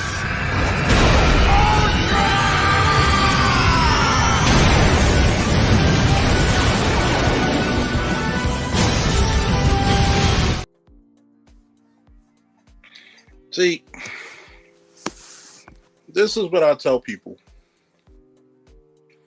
Be careful of your stance, because you never know when you might have to defend it. Mm-hmm. Have you ever heard the story of Masada? Anybody on the panel? Nope, not me. I'm listening. You ever heard of the story of Masada? No, I haven't heard it. ABM? No, sir. Anybody in the chat? I'll tell you about the story of Masada. Masada was a mount where Jewish refugees. There you go. That's why I thank you for your donation. There you go, son. This is how you know I'm a historian by trade. I may not finish my 4-year degree, but I'm a historian. Masada was the last refuge for Jewish refugees during Roman control. This is how hardcore the chosen people of that day was compared to the chosen people of today. They said, before you take our lives, we'll take our own lives and be with our Lord. There was 5 guys who took straws. And those 5 guys took straws to take out everybody on that mountain. And they were defending that mount like a motherfucker for days, if not weeks. And it was about time when they got low on food and they got low on weaponry. And they were on that mountain, on that mount. Those 5 guys took out everybody and they prayed to be with their Lord until they took out everybody in that mount. Then they took straws out who had to take out the other 4. The last person fell upon the sword praying to his God. By the time the Romans came up there, they found everybody dead. Which means they were hardcore for their Lord. They were righteously defending their right to worship their God. They said, before you take us to make us slaves to your gods, we will die for ours. That is nothing but respect I have for those people. They are not the chosen people of today. Yeah, right. Amen to that. They are chosen. Those are the chosen people we don't have. That's 1,000+ years ago, probably 2,000.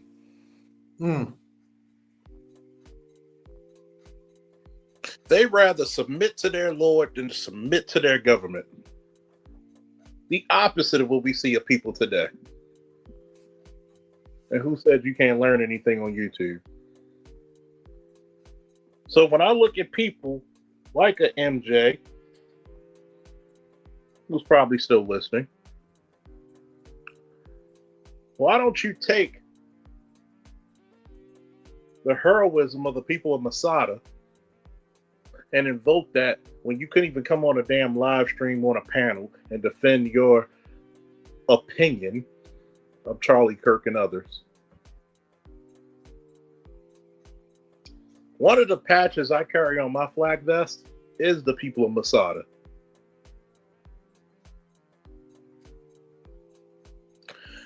Because at some point, a man has to be a man or a woman or a child and say, you move when you're telling me to move. You don't have the conviction nor the courage to stand up for what's right. But you have the audacity to come to my little old show and tell me something like I'm going to change my mind, but you don't even have the conviction to come up here to defend it. That makes you a coward. It's amazing how so many of these goddamn so-called conservatives have issues with people like J.D. Vance, Tulsi Gabbard, and Pete Hegseth. Do you know what they all have in common? They're all millennials, and they're all war vets. Yep. Am I lying, folks? Nope. But you telling me those people aren't qualified? How much in common do you think I have with Tulsi Gabbard, Pete Hegseth, and J.D. Vance? Do you think I could smoke a cigar and have a drink with those guys? Yes, easily. Easily.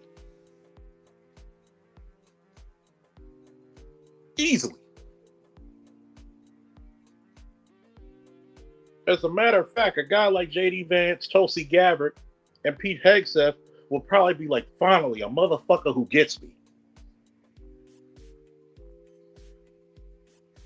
Even if I don't agree with all of their political ideologies.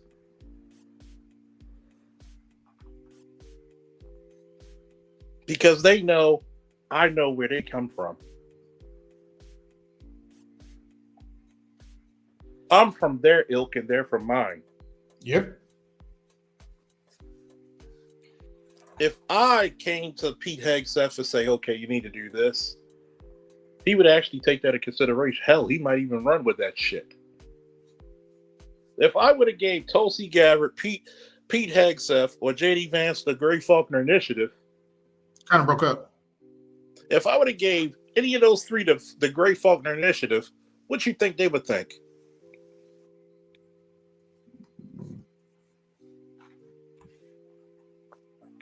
They would probably make a fucking position for me to carry this shit out for America. Mm-hmm.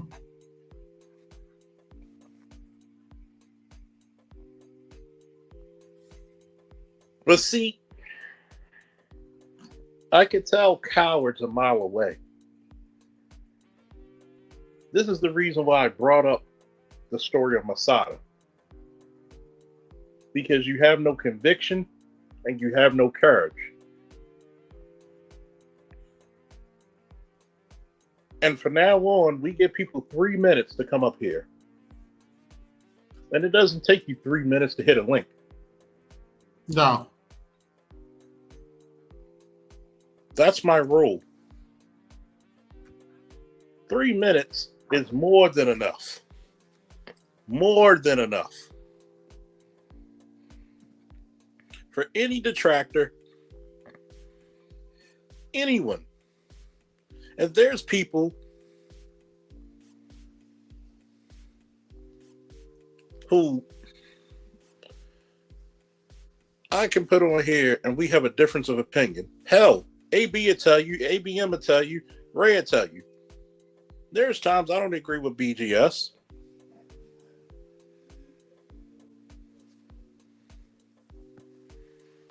You're right, All-Star G. There's a lot of bitch-made males in this society. If the people of Masada, the true chosen people, who were willing to die for their God, had the courage and conviction to do what they did, what's so hard about choosing a link? What's so hard about it?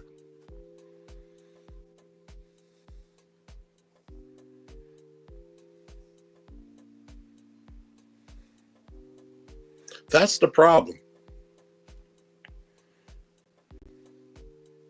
You come up here trying to be a detractor and you get called out and you don't even have the balls to defend your opinion.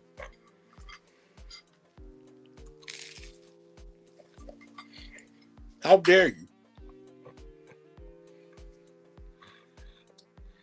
There are people, men and women throughout history, who died for your First Amendment rights.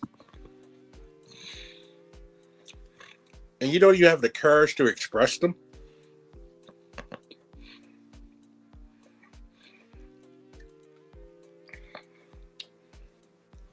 Men like you are not my equal. As a matter of fact, men like you are my adversary. You're despicable. May, who's also a military veteran, you got to give her due respects. I may not agree with 25, 35, sometimes 75 to 85% of what she says. Sometimes we're on a board, but at least May has the conviction and the courage to defend what she believes. And you're supposed to be a quote-unquote so-called male? You disgust me. I have the utmost respect for May for defending her stance.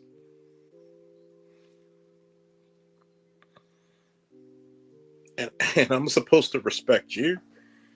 When people died for their God, people died for their First Amendment, people died for their Second Amendment, people died for their freedom in this country. And you want to come up here defending a motherfucker who's not even on my level.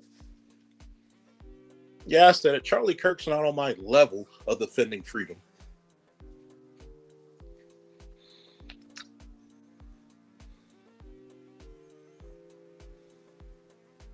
I said it. If you want to be respected by people, you debate the best of the best. When I came to these streets, one thing about BGS, Cerulean, Angry Man, and myself, we went to other people's platforms to debate them and won. Who the fuck are you? Honestly, who the fuck are you?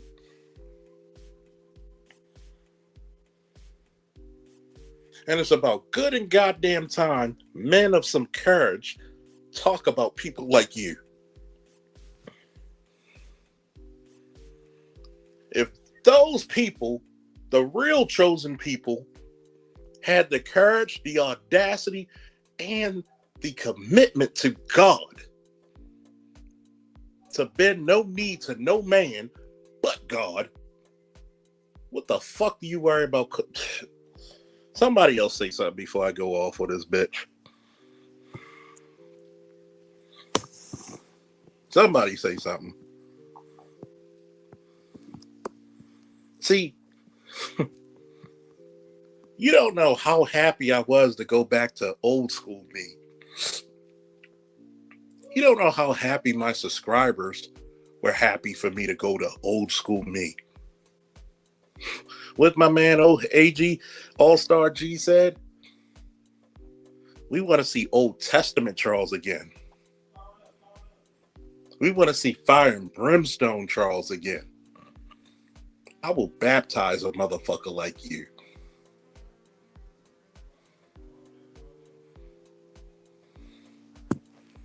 I'm going to play this real quick. If you want to see the video live,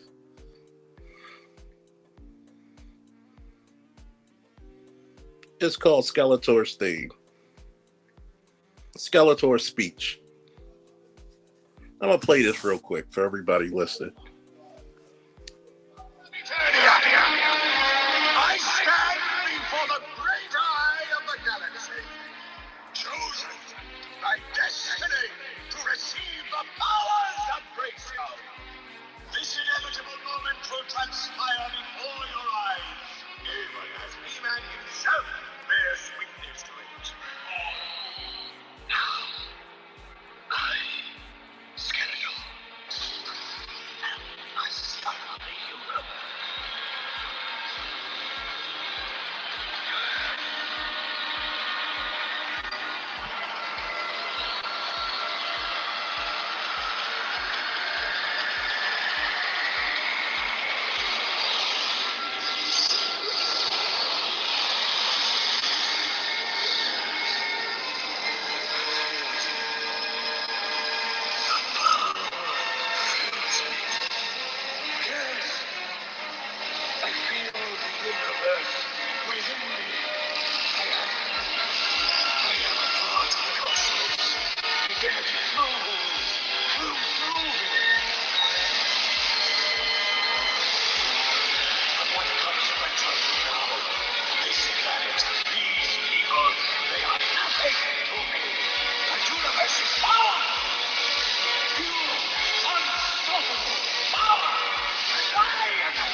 Think about that. Fool, you are no longer my equal. What consequence are you to me now? A lot of motherfuckers need to really kneel before their master. You think people are playing with you. I don't give a fuck if I got 5 subscribers, 5,000, 50,000, 5 million. I don't care if I got 15 to 15,000 live subscribers. Okay? When I talked about shit for the last 11 years, when I was introduced to this space, people were begging for me to make a channel. You got to understand something. There's a lot of shit that I transcend money. I transcend viewership. I transcend subscribers. Tell me how many times you got emails, phone calls, video chats talking about what you said saved my life.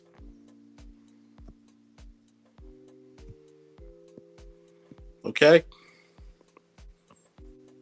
Tell me when motherfuckers told me you saved my life talking to me. When a motherfucker was about to commit a heinous act against their own life, and they said, you said, give me one more day. When you feel like quitting, give me one more day. When you told them the best way to get on your feet is to get off your ass.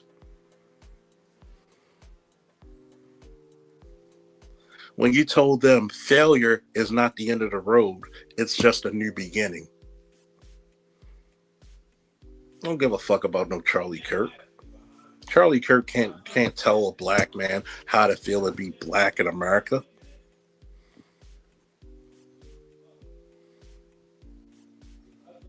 That's like a woman telling me how hard she got it in life. Yes, you have it difficult in childbirth. You have it difficult in menstrual cycles. But guess what?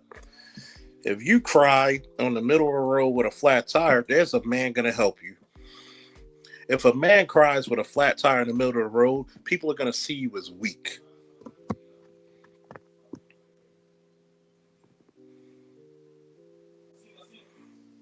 There is no equality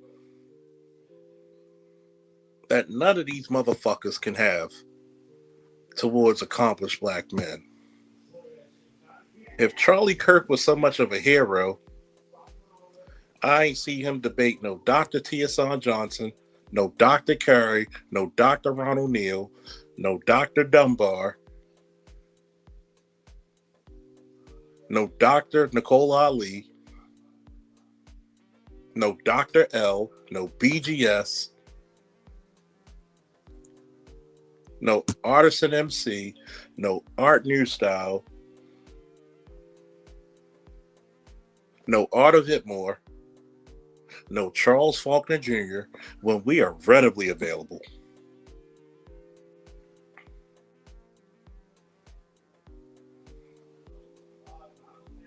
And trust me, All-Star G, those times were plentiful and they were wonderful.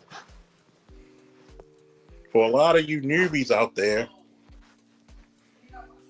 when everybody thought Cynthia G was the boogeyman of the space, I looked at her with one question. Hey, how you doing, love? I'm Officer Faulkner. Can I ask you this one question? What's the opposite of a beta male coon? And she choked up like she was eating a fucking Popeye's biscuit with no water. She refused to answer that and she ran. Because she knows if she answered it, the next question would be, why couldn't you attain that man? If she said she doesn't know, then how can you talk about what you don't know? Would have been the next one. That demoralized every talking point she had for years with one statement. Too many black people play Connect 4. Some of you play checkers. Very few of you play chess. Ultimately,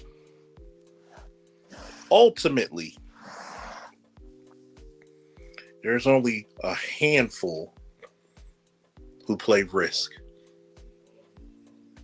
And I love to play Risk. I love to play World at War.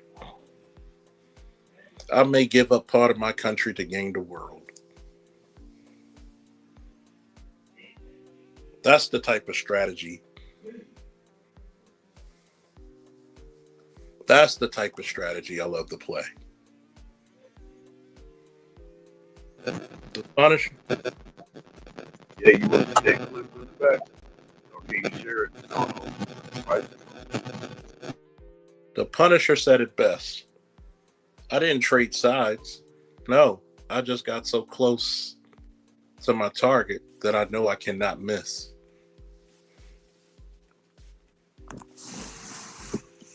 The grandioso thing is to come to any space thinking you're the smartest motherfucker in the room. With pure observation, I could defeat your fucking argument of MLK cheating. When they had a COINTELPRO, when the United States government in a civil suit was found guilty in conspiring with the assassination of both MLK and Malcolm X on different accounts, I'm supposed to believe racist ass J. Edgar Hoover, his cross-dressing ass, who was part black, and he hated his blackness so much he hid it from the world, to go after every black hero we could in the civil rights movement. I'm supposed to believe, see, this is the ignorance of a lot of Negroes out there. You believe a government at a time or any time that was hell-bent on destroying your heroes, you believe that they were actually righteous and true, and everything they conspired against Dr. King and Malcolm X.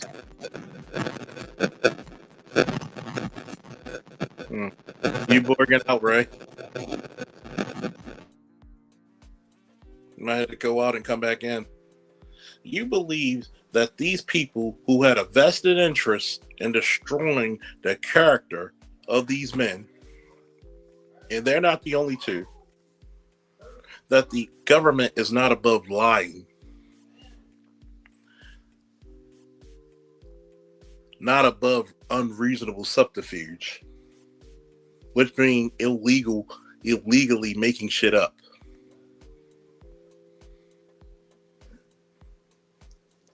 Like they couldn't doctor photos or something. And ignorant niggas like a B. Simone will take that as fact. But you the same motherfuckers who will support Black Lives Matter or Black Lesbians Matter, as I call it. But you will deify a guy like Charlie Kirk who has done nothing for this country.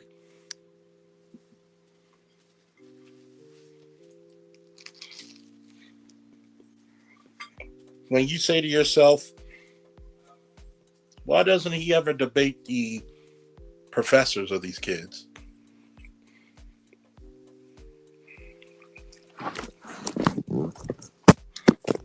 As a matter of fact, have you ever noticed you don't get any white racist intellectuals debating any content creator in the Black manosphere? Has anybody noticed that? Yes. Not in 1.0, not in 2.0, and soon to be, if we're not already here, 3.0. Have you noticed you don't get any Charlie Kirks or any racist white professors to debate any content creators? Matter of fact, I'm going to jog y'all niggas' history. Remember when FD Signified tried to go after Mr. Z? And I'm going to tell you why he tried to go after Mr. Z. Because he thought he was the weakest link in the bunch, and he was proven else. He looked stupid. Mr. Z literally made this guy, who's supposed to be on the calf of getting a doctorate, he made him look stupid. Because he wanted to go against what he thought was the weakest link.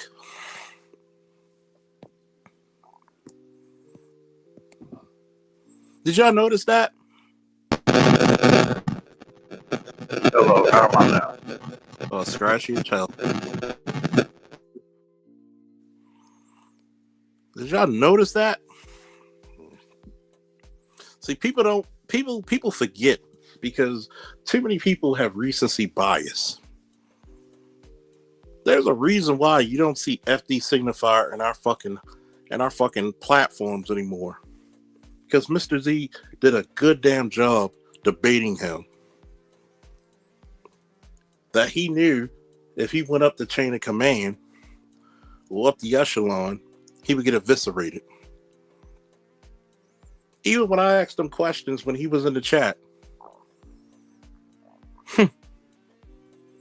the more and more research we do, the more and more professionals from trade and the degree land come up. Notice they leave us the fuck alone. We can't even beg a motherfucker for a debate. Because we cut all these motherfuckers at the hip.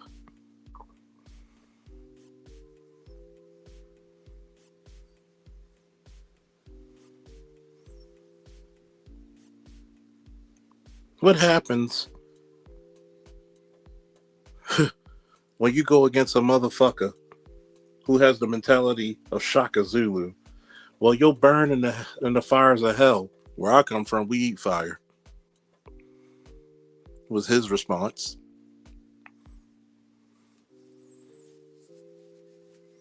What happens when you go against that guy who has no fucks to give?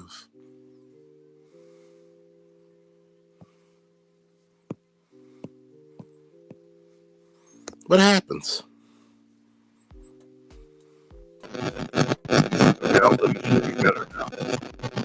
Oh boy. I don't know what's going on with your joint. Still there? Yeah. What happens? You've noticed people left the Black Manosphere to fuck alone after a while, haven't you? The Black Manosphere does two things in the last 11 years I've seen. It makes careers or they break careers. And there's a lot of motherfuckers who got torn the fuck apart.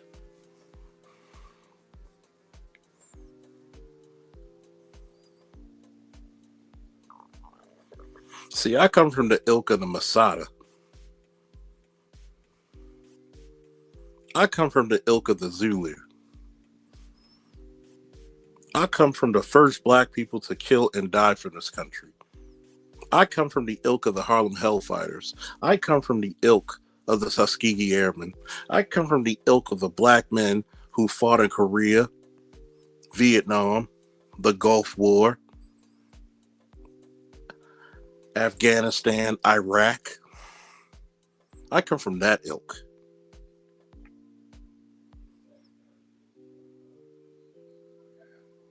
I don't come from this cowardly, feminized fucking bullshit educational system to talk about feelings. It's either facts or nothing, motherfuckers.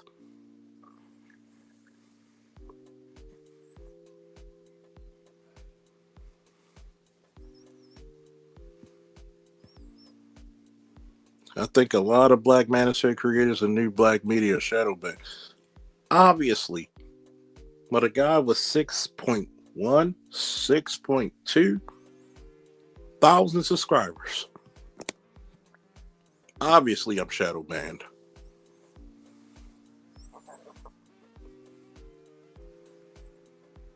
The sickest part about that shadow banning is this is lessons that even white society could take that I speak of.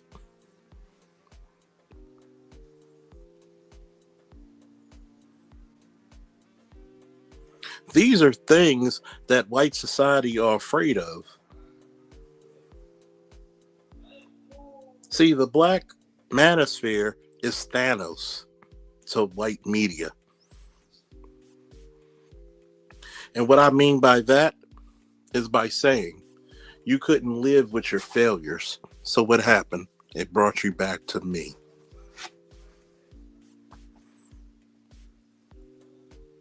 You're liberals.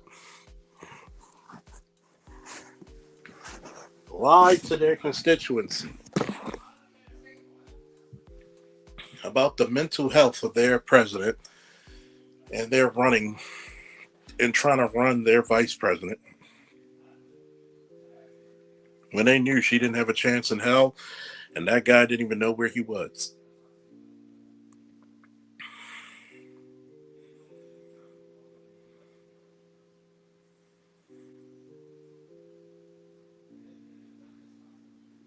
Big time media lied to the American public, and you wonder why media programs are running wild like Hulkamania, and you had to sell MSNBC.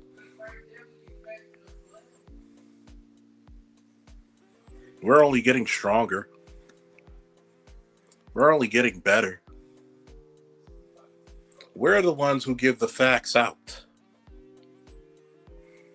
We're the ones who come with the statistics. And all you get is your fucking emotions. And you don't even feel secure in those.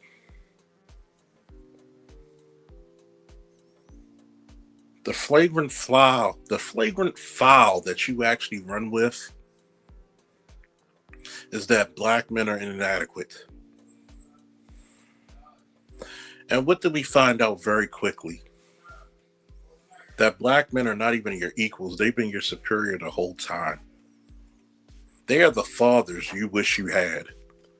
They are the innovators you wish you could think of. They are the saviors you are afraid to admit that you need.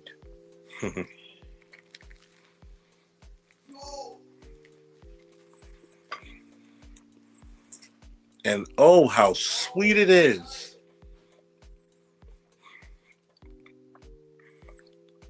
to live to see the day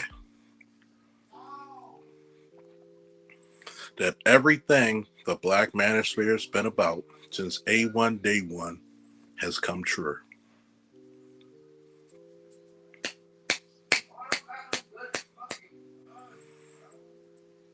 Winter is not just here. See, what happened was black men are the saber-toothed cat.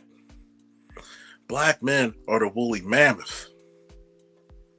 Black men are the short-faced bear. Those are the animals that thrive during the Ice Age.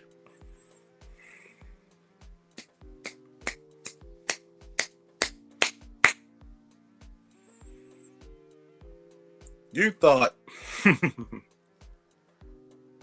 that hell was coming. What happens when you get a black man who's indifferent and he looks at that hellfire and he lights a cigar on it?